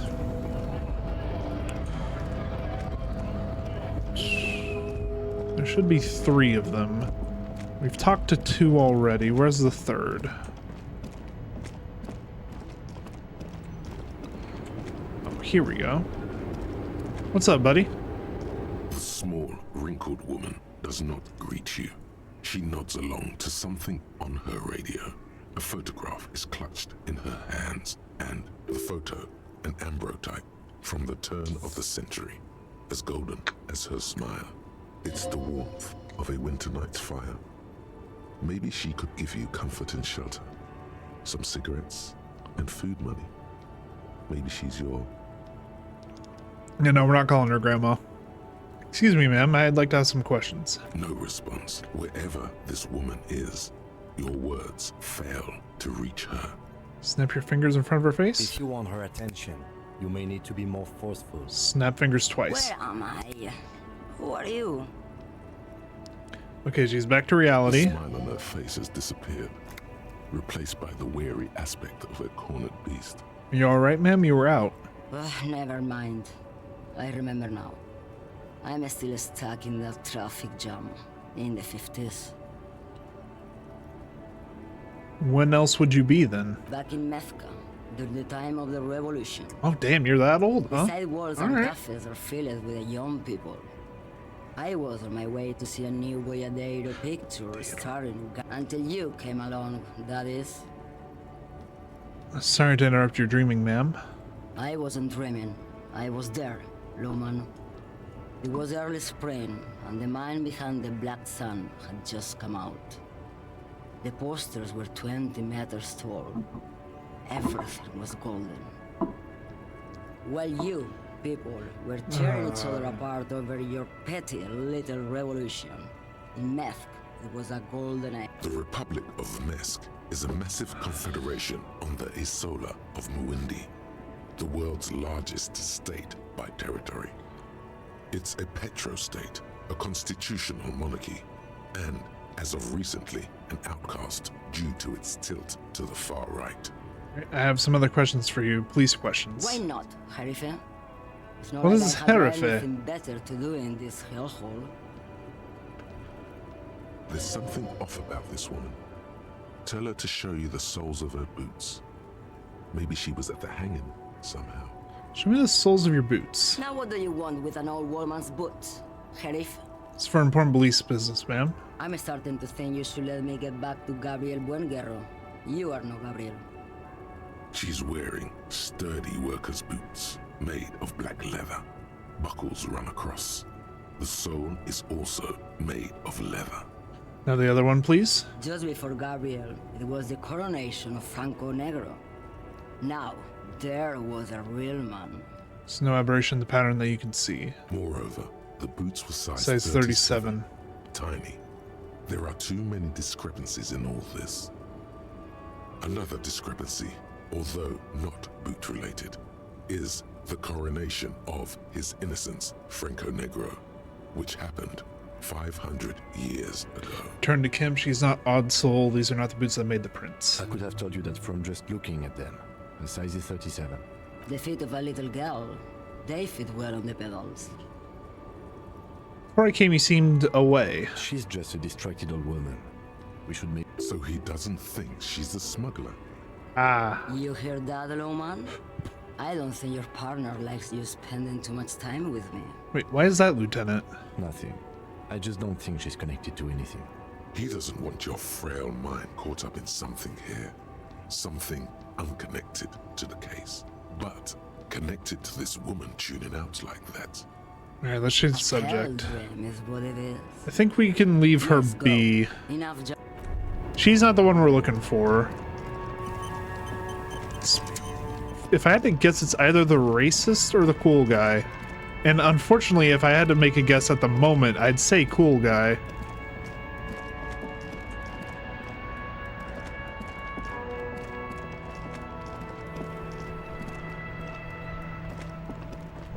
Hello again, my man.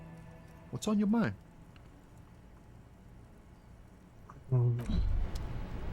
The woman feels like she's on drugs. He doesn't seem like he knows anything really much about it. If I had to accuse anyone, I'd say the racist. Looking for something, Aunt? Come to tell me to fuck off again? You're a lawyer, man, right? What's your stance on drugs? Drugs? They're shit, man.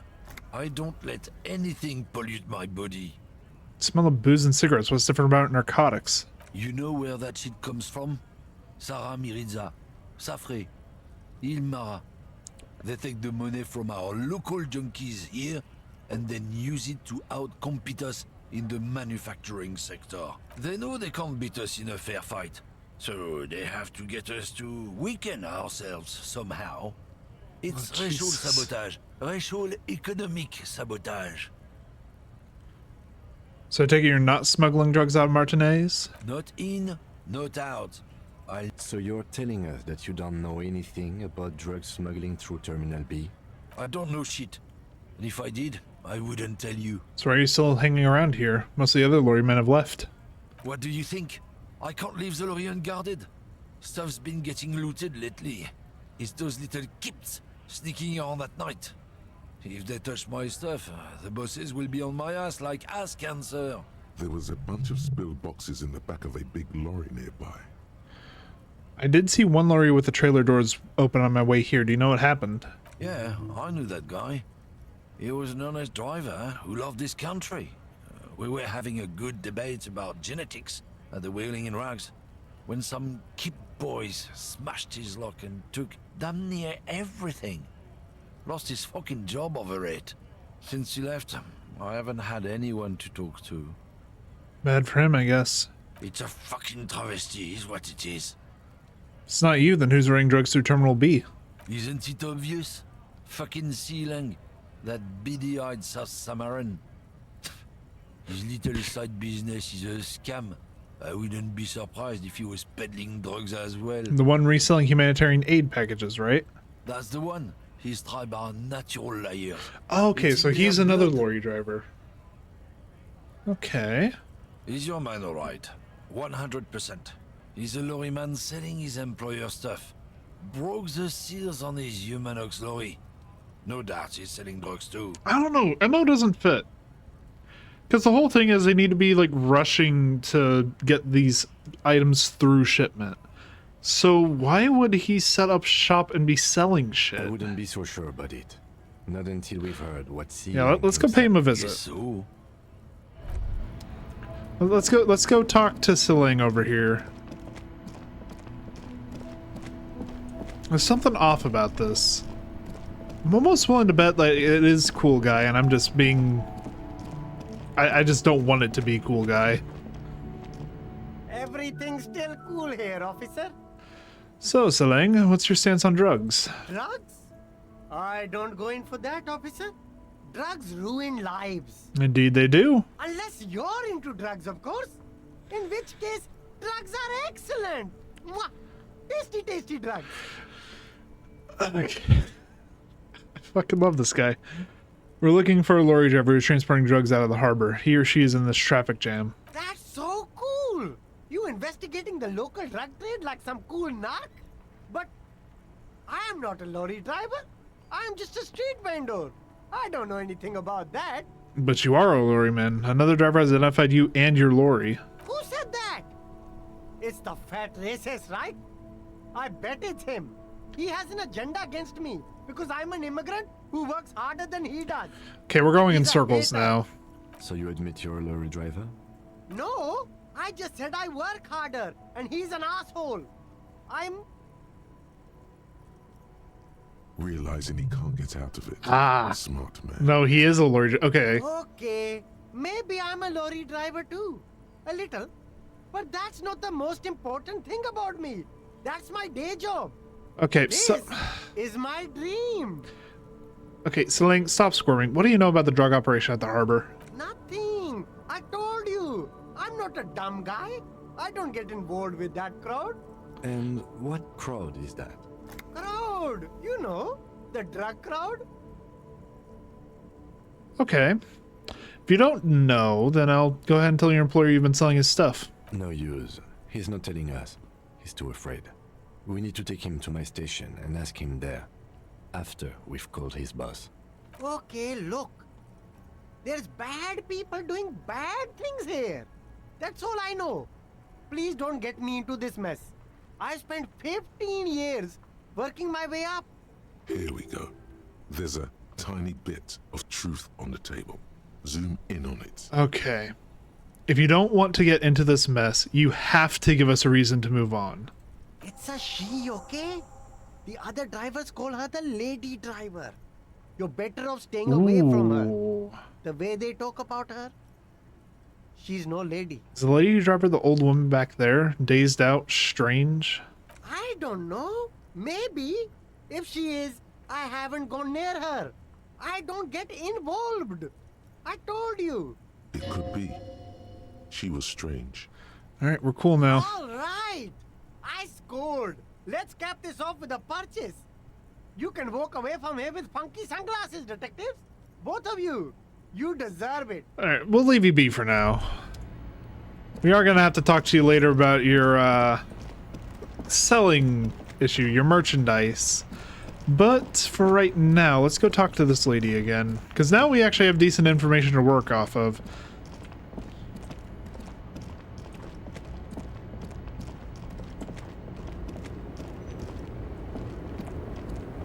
Alright, ma'am. The woman is still hunched over the railing. Huh? What is it? What do you want? Alright, are you the lady driver? Did you just call me a lady, Herife? She clearly doesn't think she's a lady. Don't repeat it. I was told of a woman driver. You're the only woman here. I'm not that either, Herife. I've gone too far from it all to remember what was between my legs. It doesn't work like that on the long haul. So you're not the driver everyone is terrified of? I'm only terrifying to small children and to those who used to know me. Why are you scary to the people who used to know you? Because they can no longer recognize the person I once was. You said long haul, that's... The big ones, the trucks. There's no women and men there, it's all just... In the middle of this town, there's a ghostly motorway. It takes all the people where they want to stay. In the background, a quiet song seeps from her cabin into the air. You don't hear any vocals. Then who's the female driver I was told of? How should I know? Do I look like I spend a lot of time with the other commoners sniffing around when I have my movies to go to? That's all I needed to know then. Thanks. Oh, Sim. Oh, Sim, the woman stares at you, her mind elsewhere now on other matters. Something in her is pulling towards some unknown rest state. She twitches, like a sleep kick. You seem like a woman who knows a thing or two about drugs. What do I need drugs for, Lowman? What I see, what I feel, the great adversary, no drugs can compare. The adversary? Yes. There is a protagonista and an adversario. I am on the side of the adversary. There's no coming back from that hole. Those epithets are familiar somehow. The great adversary, the great unrest. It's not really what I was getting at. Then what were you getting at? What is it that you're hauling exactly? Your man, Loman. What of it? Okay, let me put this another way. Are you smuggling drugs through Terminal B? Maybe. Probably not. Makes no difference to me either way. How can you not know what you're hauling in your own lorry? Just this month, I made half a dozen trips from Saramiriza to Grad, on the U41A. What do you think they take from Saramiriza to Grad, Loman? I don't know, that's why I'm asking you. It's diamonds, Loman, obviously. If you had to guess, who do you think is smuggling drugs around here? Easy. It's the skinny man who thinks he's a poet. Never trust a poet. Also, Well, we're going in circles again. Now we're back to cool guy.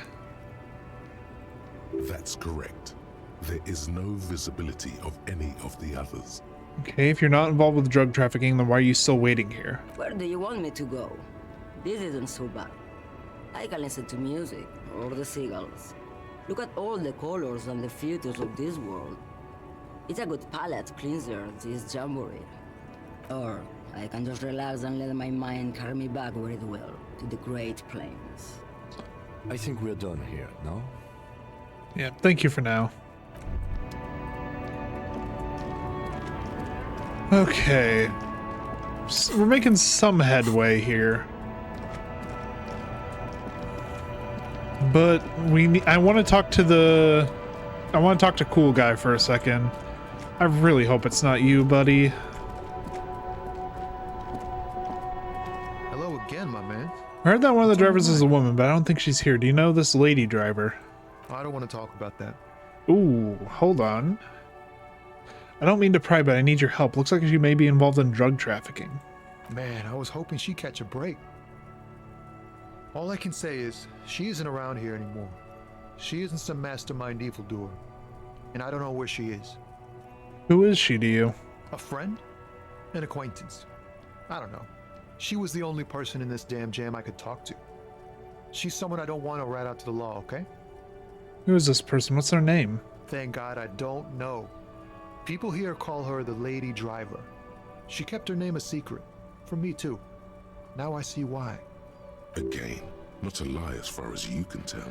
Fair enough. What did she look like? A youngish woman. Gruff, but... So definitely not her lady over there. What color hair? Blue and violet. Ooh. Died. It was violet when she got here. Blue before she went. Then she may have dyed it again. When did she leave? Damn, I don't want to... Please just let it go. Whatever she did, it can't be that bad. She's not a bad person, I know that much. We can't just let it go. It's part of a police investigation. That's how it always is with you, isn't it? All part of the investigation. The girl's troubled. If you hunt her down, she may not survive it. I can't have that on my conscience. Ooh, okay. It won't come to that. We won't pursue her on this. This is information only. I don't believe you. Believe us, it really is. I just can't, man. I'm not naive. Okay, fine. You said she's troubled. How? She's got the darkness in her. That young person's darkness when you think it's all over. And you're looking for a way out. So she's suicidal. She shared this with you? Yes. Which is why I don't want to snitch on her. It's not snitching, it's just a few questions. It's snitching, man. I know what it is. Alright. I was told everyone's afraid of her. You're not? I heard the rumors. I saw the other drivers looking at me strange when we talked. And she told me, too, that she's had a violent life. But I wasn't afraid of her. More like for her. Did this violent life include drug trafficking? Well, it looks like it did now. But we didn't talk about that. We talked about life, you know? She talked about her mind. Hold on, her mind? The way it worked. The trouble it was giving her. Alright, well, when she left, did she leave her lorry behind? Fuck, man. Go grill someone else with these questions, okay? There are plenty of drivers here who couldn't stand her, or were afraid of her. They'd be more than happy to rat her out. He's right. There are other options. The raceman, for one. Push Tommy, and it will break his heart. And his spirit. Don't expect you to be pals. Fine, I'll drop the matter for now. Thank you, friend. Wow, this makes me feel like I should pick up smoking again. Would help with my rhymes, too. All right, that's all for now, man. I'm not gonna push him on that. We can get information in other ways.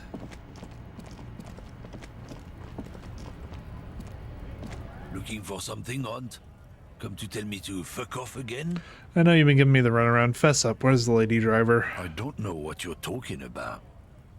First, you knew Sealing didn't do it. He did something. He stole his employer's goods and another lorryman's job. You should be thankful for the tip. Just tell me which one's her lorry. Listen up, fuckwits. You don't scare me.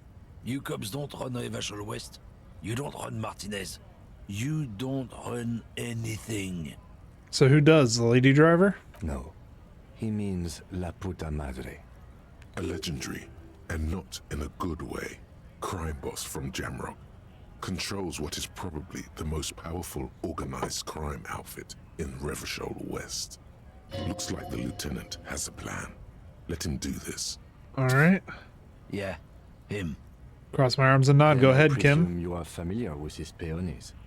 Yeah, they're his little bitches. He's got them all over the unions. Not just the unions. He has peonies everywhere. Some say he even has them in the RCM. Dirty fucking peonies who'd do anything for him.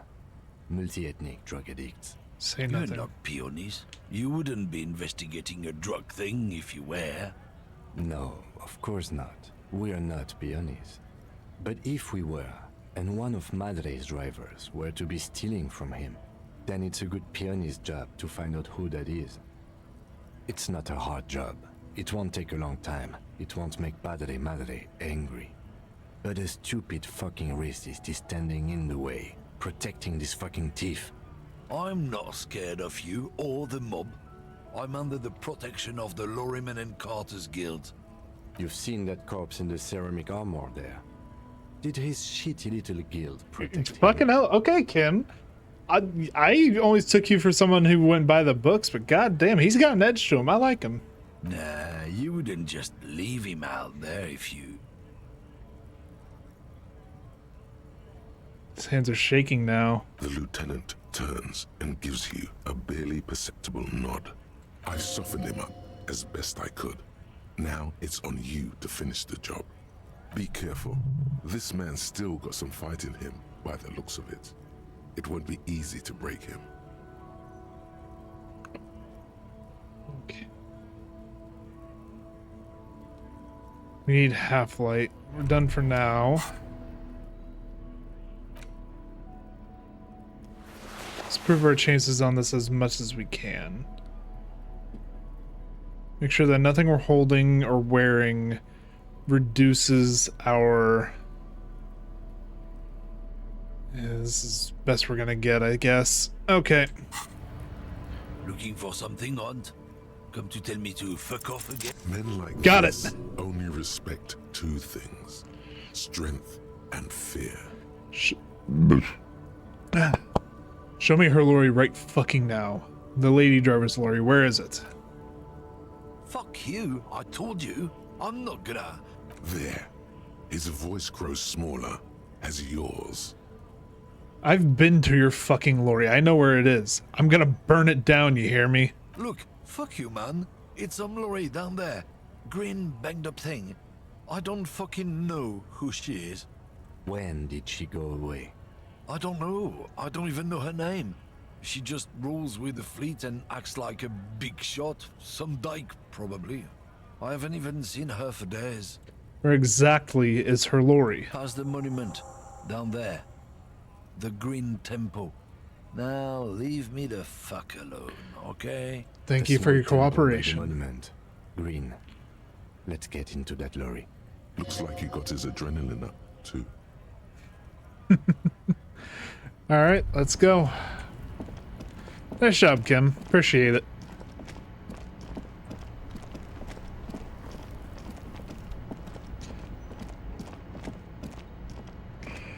Alright, green lorry down by the monument. This one? This green found, A to Z, contemporary, is parked in the shadow of the ruins looming overhead. Yeah, It's seen green tempo. This must be the one he told us about. unless he was lying. Peek in the window. The glass on the side windows is tinted and covered with dust. You can barely make out the shape of a seat and 2 steering levers. Posters cover the small windows in the back. You can't make out what's on them. Try the door handle. Is locked. The handle looks shiny, like it's recently replaced. There's no pick in this lock. The owner has put special care into it. It's a recessed design. How are we getting this open, Kim? Use the pry bar to smash the window. Open it from the inside. Really? This has been hard enough. No need to make it any harder. Alright then. Tools. Equip crowbar. Make sure we have... Yep, we have the white tank top on. Let's do this. This screen found, A to Z, contemporain, is parked in the shadow. With a firm grip, you raise the pry bar. A glint of light catching on the tip. Call down the hammer of truth and justice. Release your secrets, lorry cabin. Smash it. The window shatters, and droplets of glass fly everywhere, shattering over the lorry floor and pavement. Subtle. The smell of cigarettes and perfume welcomes you. Yeah, Kim, this was your idea. You Inside can't is talk shit to me this time. Old movie posters. Actresses smile from the walls. There's a radio transmitter in the front and a toolbox tucked under the driver's seat. Some tools lie scattered near the pedals. There's something odd about the passenger seat. The seating fabric has been pulled tight over the lower side of the seat where the toolbox should be. Peel off the cover of the All passenger up, seat. A stack of neatly folded papers has been stashed behind the seating fabric. You see 3 maps depicting a large metropolitan area. It's Revachol. Some of its routes and highways have been outlined with a pen. Okay. Bonne prise. Fold open the topmost map. This large map displays the elevated motorway called 881. The intake leading to Martinez is marked with a blue X. There's another X on the off-ramp at a place called the Old South. Toll booths at the intakes are marked with a circle. It looks like there are scant few ways of getting onto the elevated motorway that runs over Jamrock, and this person knows them all. There, hundreds of thousands of motor carriages roar on the 881. High above the massive brown and red roofs, that is Jamrock. The commuters don't even look down. The world ceases to exist outside the windshield. Alright, where does the road lead? To Couronne, through the middle-income neighborhoods there, by the river, and then to Stella Maris and La Delta for work, while the men and women of Jamrock scuttle to their fates below the road. Alright, let's see the second This map. municipal map from the 30s displays a complex system of storm sewers underneath a sub-district called the Pox, old military hospital, right adjacent to the 41st precinct. No storm will ever drown Revachol. The great solution to the riddle of history. And the third map. The final map displays a labyrinth of service tunnels left over from the construction of Motorway 881. A few routes have been marked with a pen, where the tunnels and sewers surface near the eminent domain and a traffic island in central Jamrock by the lake. These service tunnels were probably used during the construction of the foundation beneath the motorway. Looks like the smugglers have infiltrated the road network belonging to East Motor Tract. Smugglers have infiltrated the motor tract. So it would seem. The RCM patrols most of these auxiliary roads, though apparently not all of them. Where does the contraband end up? Hard to say. This distribution network looks certainly large, yet still vague enough. It doesn't reveal much about the Besmerti behind it.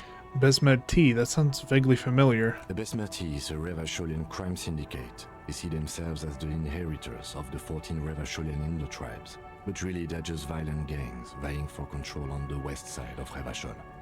With cool names like La Puta Madre and Ahura Mazda, it's a dark parody. Who do you think's behind this? It's definitely not the Union. They just do some logistics. This operation has spread everywhere in Jamrock. If it's that widespread, then Madre remains the most likely suspect. Here's bad news. There have been attempts at a serious investigation before, but they haven't ended well for those involved. Lieutenant Kitsuragi is a brave man for saying Madre's name without the winces and whispers that usually accompany it. All right. Not to disturb the scene. I'll have forensics go over the lorry and pick this up later. The stack of maps looks just like before, barely noticeable. The movie stars look silently by, and the pull-out toolbox has a rubber handle, worn from years of use. Pull out the metallic toolbox. drawer slides out from the seat. It's empty, except for a folded newspaper. What about the It's newspaper? an issue of Pedi Ferik from last Wednesday. A piece of paper falls out from its pages. Oh, we got a note. It looks like an article ripped out from a radio enthusiast magazine. Complex mathematical equations ULAN explain the frequency base system. of something Okay. called the ULAN frequency system. The ULAN frequency system? I've never heard of that before. I know of FM, AM, UKV, but... Push that back in. Slides back into its nest. The rest is as it was. Posters, a radio, dust on the windows. Check the You pedals. wedge yourself under the steering wheel to get a better look. Seems like the few tools lying around here, a hammer, a pair of pliers, a rusty wrench, have been casually thrown there by the disorganized driver. But one odd detail does catch your Piece eye. of sandpaper that has Piece been of glued to the sandpaper has throttle. been glued to the throttle. Sandpaper adds extra grip. Okay, looks like the driver's glued a piece of sandpaper to the throttle to offer some extra grip. Sandpaper? A novel technique? The sandpaper would also rub the pattern from the driver's right sole boot. Yes? Do the honors, he thinks. Connect it yourself. One of the footprints at the crime scene had an aberration. One sole was smoother than the other, the right heel. Which means that the missing lady driver was present at the lynching. She's also the one running the drug trade. What a handful. We've identified one of the footprints, but there are still 7 to go. The movie stars are still smiling from the walls. But there's something strange about the passenger seat. The radio transmitter sits on the center. Let's examine the Looks radio. like the frequency dial is absent. It requires a key to work, but the key has been removed. Likely by the missing lady driver. Strange. There are so many radio stations saved here. Must be over 100 at least. Why would anyone need so many radio stations? For contacting an entire fleet of lorrymen, for example. This is all shortwave, UW and UKV. Looks like we are dealing with an impressive organizational tool. The nerve center of a huge operation. With quite a range too. A 20-kilometer radius at least.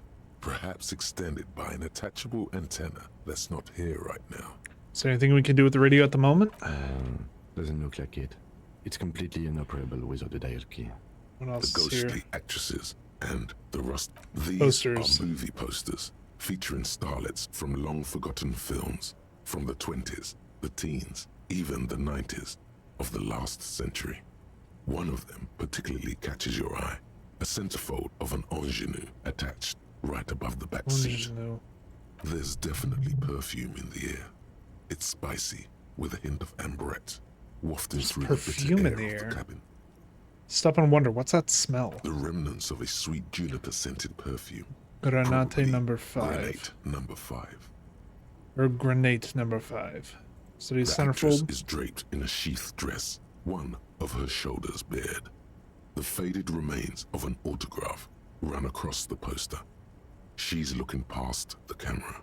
This is Tip Tijon, a Tip starlet Tijon. from the dawn of cinematography, less known for her talent than her tragic, untimely death. What happened to her? She wasted away in a drug den called the Door to the River, not far from here, on Boogie Street, a mixture of cocaine and morphine. She was afraid of the world, and the camera, too. Right, enough of the The posters. actresses and the rear actor all smile you a warm goodbye. A radio transmitter is attached to the dashboard, and a toolbox sits under the driver's. You close the rusty old lorry I think door. we're good here. Great. I think we got everything. A word, detective? Before we return to Joyce? Understood. What's up, Kim? Alright, we've finished here. Let's quickly debrief and go over what we found, so we don't do it in front of the company rep. Seems like something police would do. What do you think of all this, Kim? Honestly, I'm quite worried by what we've seen so far. The evidence seems to point to a rather extensive and well-organized operation. I'm especially intrigued by that radio transmitter, particularly the sheer number of stations it can connect. Looks like this alleged drug trade casts a wide net. This means it's well funded. Yeah, fair enough. A major player must be financing it. Yeah, an entirely novel system of radio communication utilizing shortwave radio, and I assume it's like piggybacking off of other lorries to communicate? Because my thought process on it is if they're using shortwave radio frequencies, in order to organize a system like this, it would either have to have a lot of lorries working together, because he said the range was like 20 kilometers. You'd either need a lot of lorries working together, or you need a method of piggybacking off of other signals. So, there might be something there. We might have like an inventor on our hands. I'm not sure what the ULAN frequencies are all about, but they may hold some significance. Perhaps it's a better way to connect between fleets while avoiding frequency bleed, or maybe it's used to tap into RCM networks. Oh, and the maps we found. They reveal the geographical extent of the operation. Looks like they've used abandoned tunnels and access roads to stay hidden. This is useful info. How do you think this is connected to the Union? We didn't find anything conclusive linking them to the smuggling operation. But somehow, I doubt that Everard Clare would be oblivious to something like this happening right under his nose. My suggestion is, we use it against the Union in any way we can, to our own ends. It's a slippery hill, but we just might be able to pin them down, indirectly, down the road. Fair enough. In short, this is a future angle. Possibly a good one. Will the RCM open an investigation into this? We should return to the murder case. See what Joyce tells us about the lynching. When we are done for the day, I call my station and suggest our narcotics department look into it. There are more than enough grounds to start an official investigation, sometime later when we are done here. We do not want to get caught in that. What are you thinking? The fact that one hasn't started already gives me pause. An investigation, I mean. Especially if the Madrid grouping is involved, and I can't imagine they aren't. It's certainly worrisome. Think it might be corruption? All the same, I don't like the idea of internal affairs descending on the matter. That won't help anyone either. Alright, debrief over. Debrief over. After you. Alright, let's go. We'll talk to Joyce, and then we'll probably end for the day. I keep extending where we're gonna end, because there's like more and more like threads to this mystery I keep pulling at.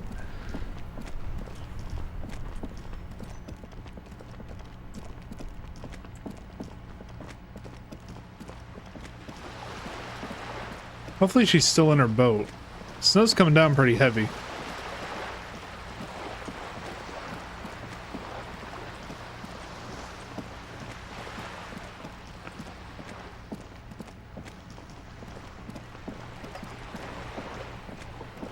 Hey Joyce, you still awake? Yes, she is. How's it going, Joyce? You're back. Good. What can I help you with? Spoke with the lorryman at the roundabout. Yes, my eyes on the harbor have sent word to that effect. What have you discovered? Wait, where are these eyes located? It doesn't really matter. And I do apologize for the surveillance. Wild Pines can't afford to be blind at a time like this. Fair enough. One of the tall buildings overlooking the roundabout, most likely. That would give them a read on the entire quarter. In any case, it's a relief to know someone has looked into it. If I may ask, will there be an official investigation? I assume you discovered there is an operation. If there is an investigation, it will be part of an ongoing operation, subject to confidentiality. I'm sure you understand. Fair enough, Kim. Play it close to chest. Of course, detectives. In any case, you've held up your end of our arrangement. I trust you with the rest. Now it's my turn. I wouldn't normally break protocol like this, but the situation demands it. If you don't solve this murder, I'm afraid we may have a bloodbath on our hands. I already heard about connection between the lynching and strike, but I need your testimony. I have an indirect role to play, I'm sad to say. My employer experienced a momentary lapse of faith in me. In that moment, they elected to deploy a private military contractor as an insurance measure. They called it my security detail. A momentary lapse of faith? They were dispatched after I relayed the union's initial offer.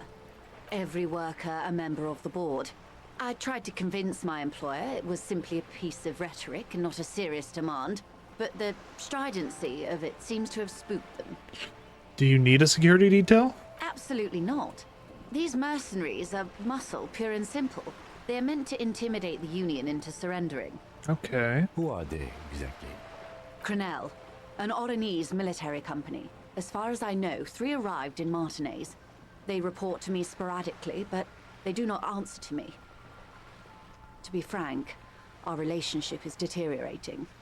They wear ceramic armor, have semi-automatic weapons, and years of combat experience. They also have trauma and stressor disorder, and no idea how to conduct themselves in an urban civilian environment. And one of them is currently dead. So, what happened? The story is, one of them, the Colonel, I don't know his real name, sexually assaulted a local woman while he was drunk and separated from his unit. This allowed that would do it. military Okay. Union members to subdue him. He was taken out behind the whirling in rags and lynched last Sunday night. What then? Nothing. Mr. Clare refuses to let me into the harbor. I have not been able to discuss this matter with anyone there. The remaining 2 Crenel contractors carry out their orders, for now. For now? It's a smokescreen. In secret, they are conducting an independent military tribunal into the lynching. Once this investigation is concluded, executions will follow. Alright, fair enough. What is the nature of this so-called investigation? Whether to execute one, some, or all of the Union militants.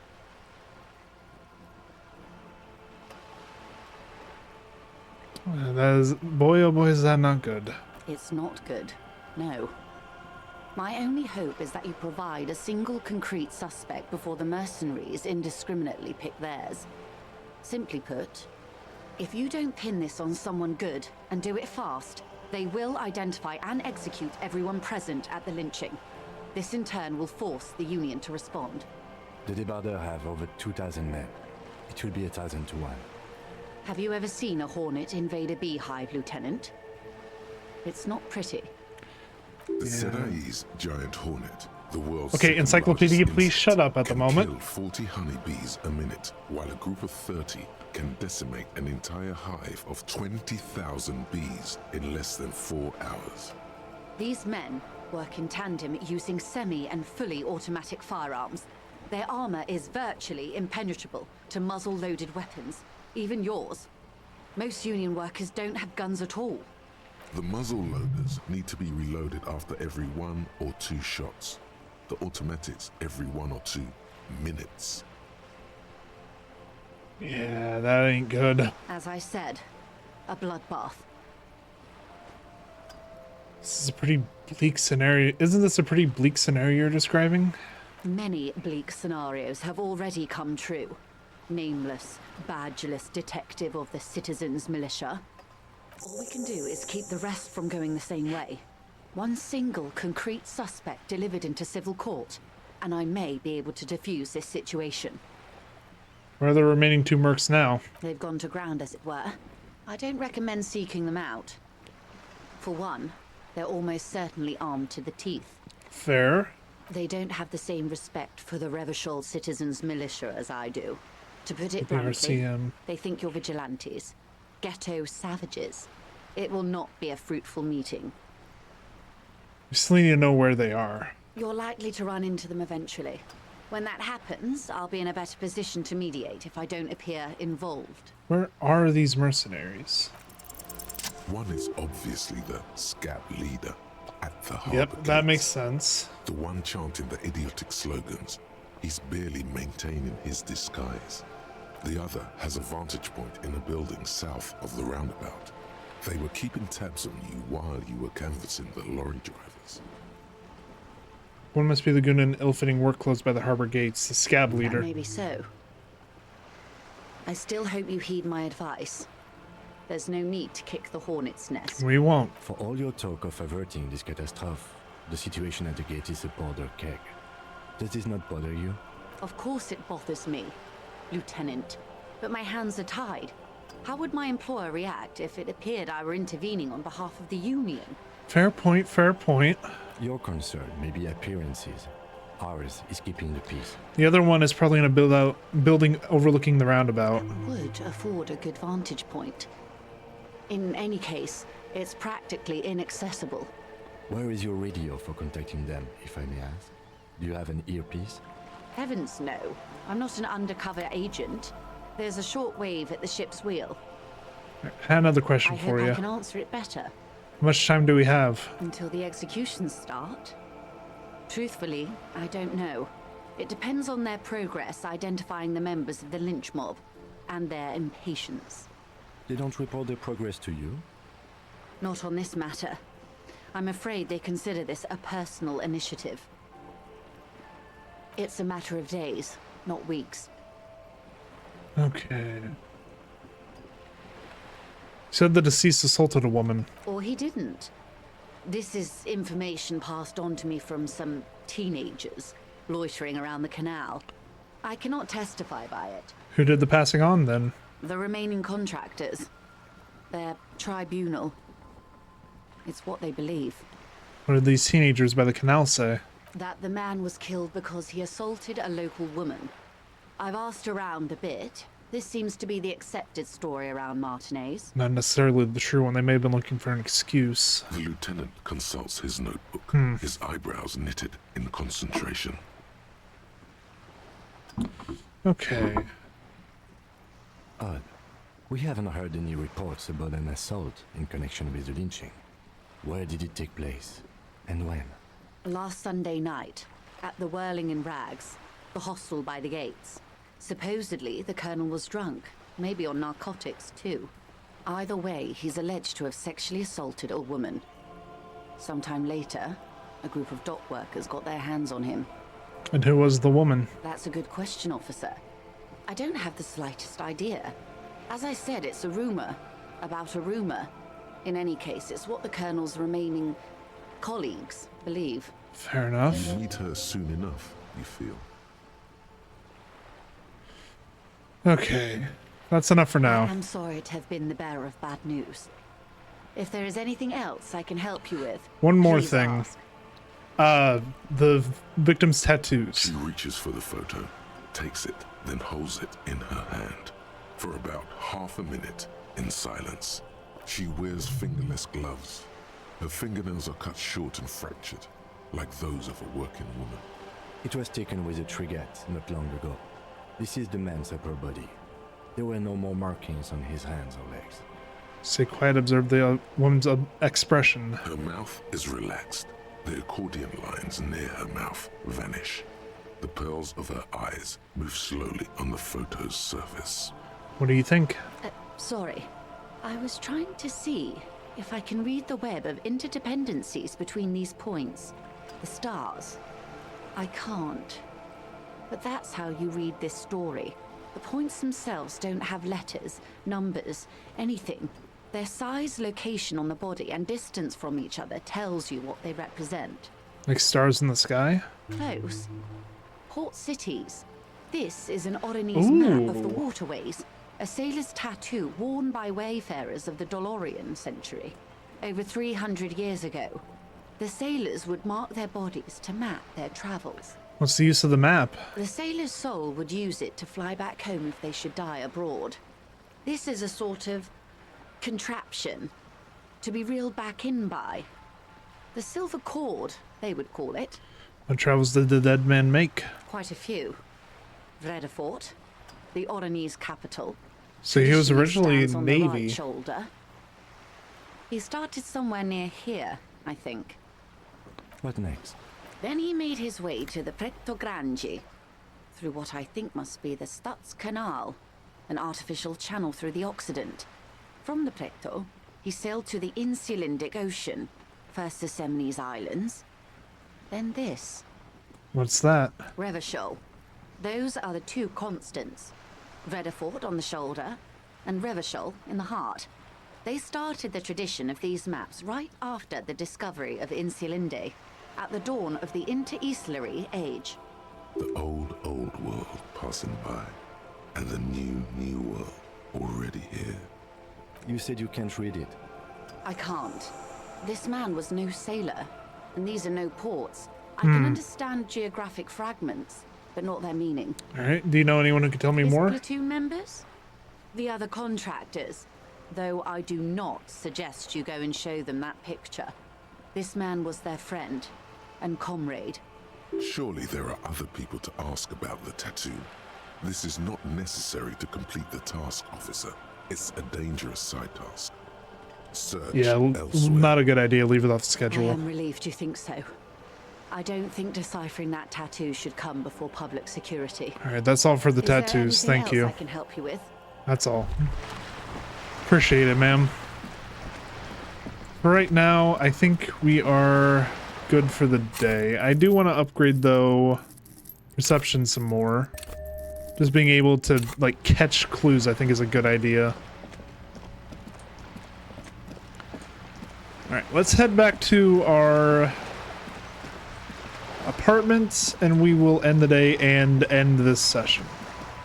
I think that's a good place to end it. 4 hours. I think this is my longest video ever. Like, even my streams were shorter. There's something down there. Hold on.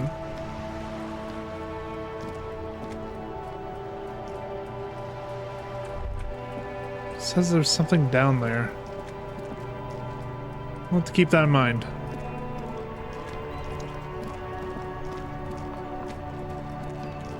Right now, though. Come on, Kim, let's head to bed. Oh, this place gets bumping in the evening, doesn't it? Damn. Can I help you? Nah, that's fine. What do we have in our inventory, by the way? So we had something new. Oh well. Victim tattoos, ask another about the tattoo's possible meanings. We got a lot of stuff we gotta wait on. We need to ask Kuno about the armor. Still need to figure out where the badge is.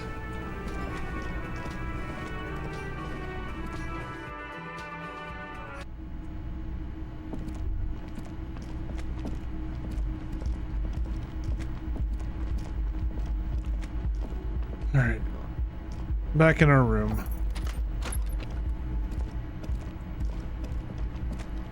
See if we can't clean this up a little bit. Oh, I didn't even realize there was a shirt here. A mirror hangs above a bent and broken sink. In a fierce discharge of masculine energy, someone has ripped half the faucet off. Hot water sprays from the base, and steam covers the mirror.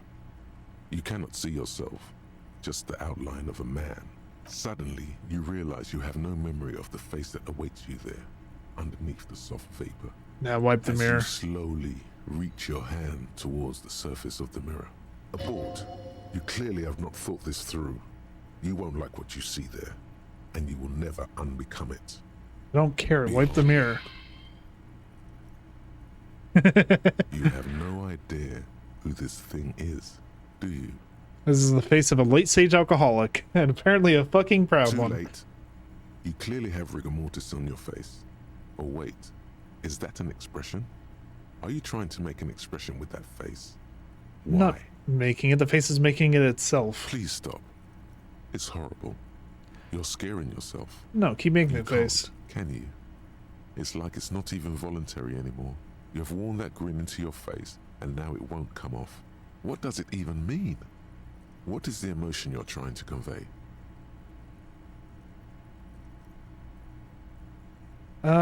It's doing them vaguely sympathetic.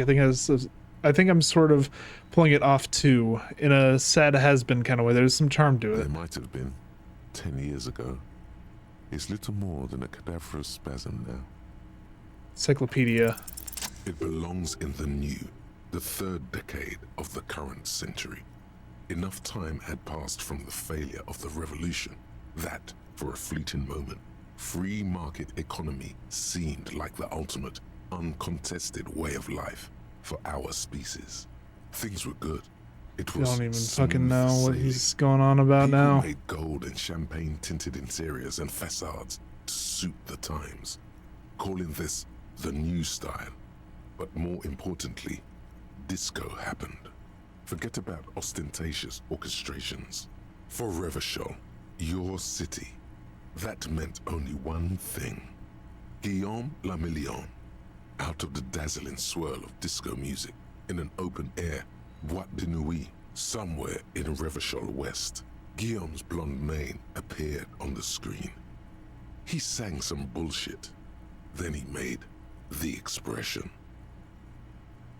Anything else? Like, who am I? Why did I become a cop? Why did I drink myself into oblivion? You have some understanding of the near history of disco, plus the trivia you've picked up along the way. Episodic memory, however, remains in the dark. It may never return. You should prepare yourself for that. So I adopted it. Why? Everyone loved it. Maybe you thought some of the stardust would rub off on you. Maybe it did. Either way, it's all gone now. Only the grimace remains. Gonna grab this for later because this is gonna be a fucking amazing thumbnail.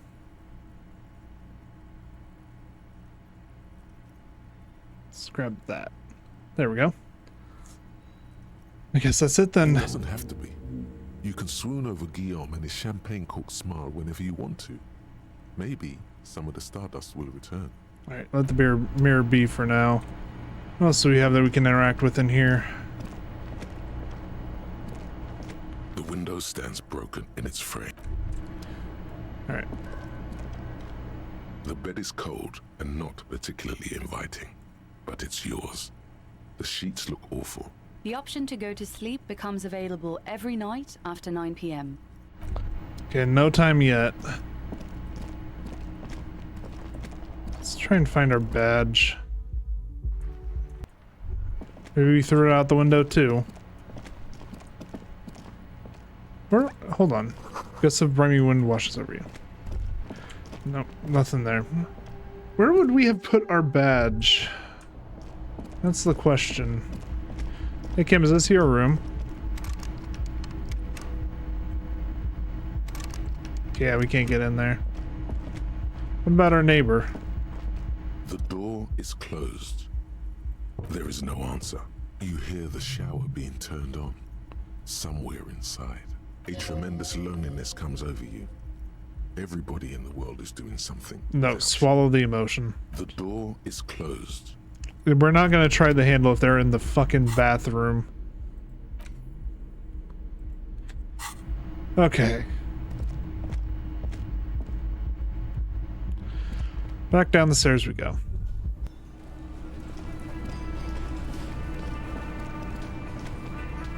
Where would we find our badge? This is the question. This is the question. That sugary black rum stain on the counter makes you teary-eyed with joy. It's almost touching how syrupy and sticky it is. How long have you been up already? I've been up for pretty long. Attaboy. It's coming back to him. You had your mesolimbic reward pathway worried there, not thinking about drinking all that time. It was like you weren't yourself. Actually, should I be thinking about all this? It looks like drinking hasn't turned out too well for me. Maybe you haven't turned out well for your drinking. Have you thought about that? Get a goddamn rum Yeah, lemonade. not licking it. What happened, man? You used to be cool. Go get your boring normal person drink then. Get your drink on and your act together. Find booze and drink it. Okay. It's all about money, you know. Okay, so you're not gonna say anything to me. Do you serve alcohol at all, sir? Can I help you? I need a drink. Can you pour me one? Do I have a shaker in my hand? Is this a shaker? He sounds irritated. And it's not a shaker. It's nothing. He's holding nothing. You sound irritated. All I want is a drink. Am I wearing a little bow tie? Am I smiling? Do you see me smiling and shaking my little shaker? No. Do you know why? Because you're not a bartender? That's right. I'm the cafeteria manager. I'm glad we cleared that. Was there anything else?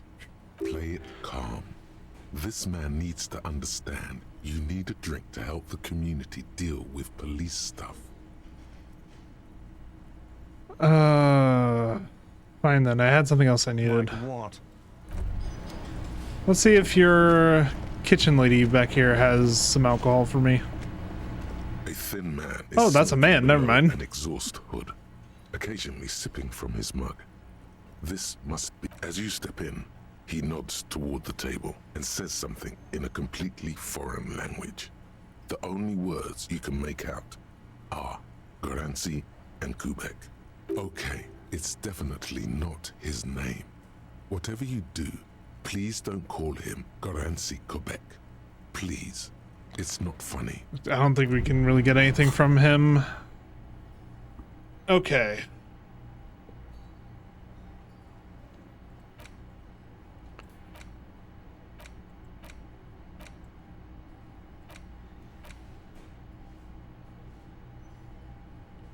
I think...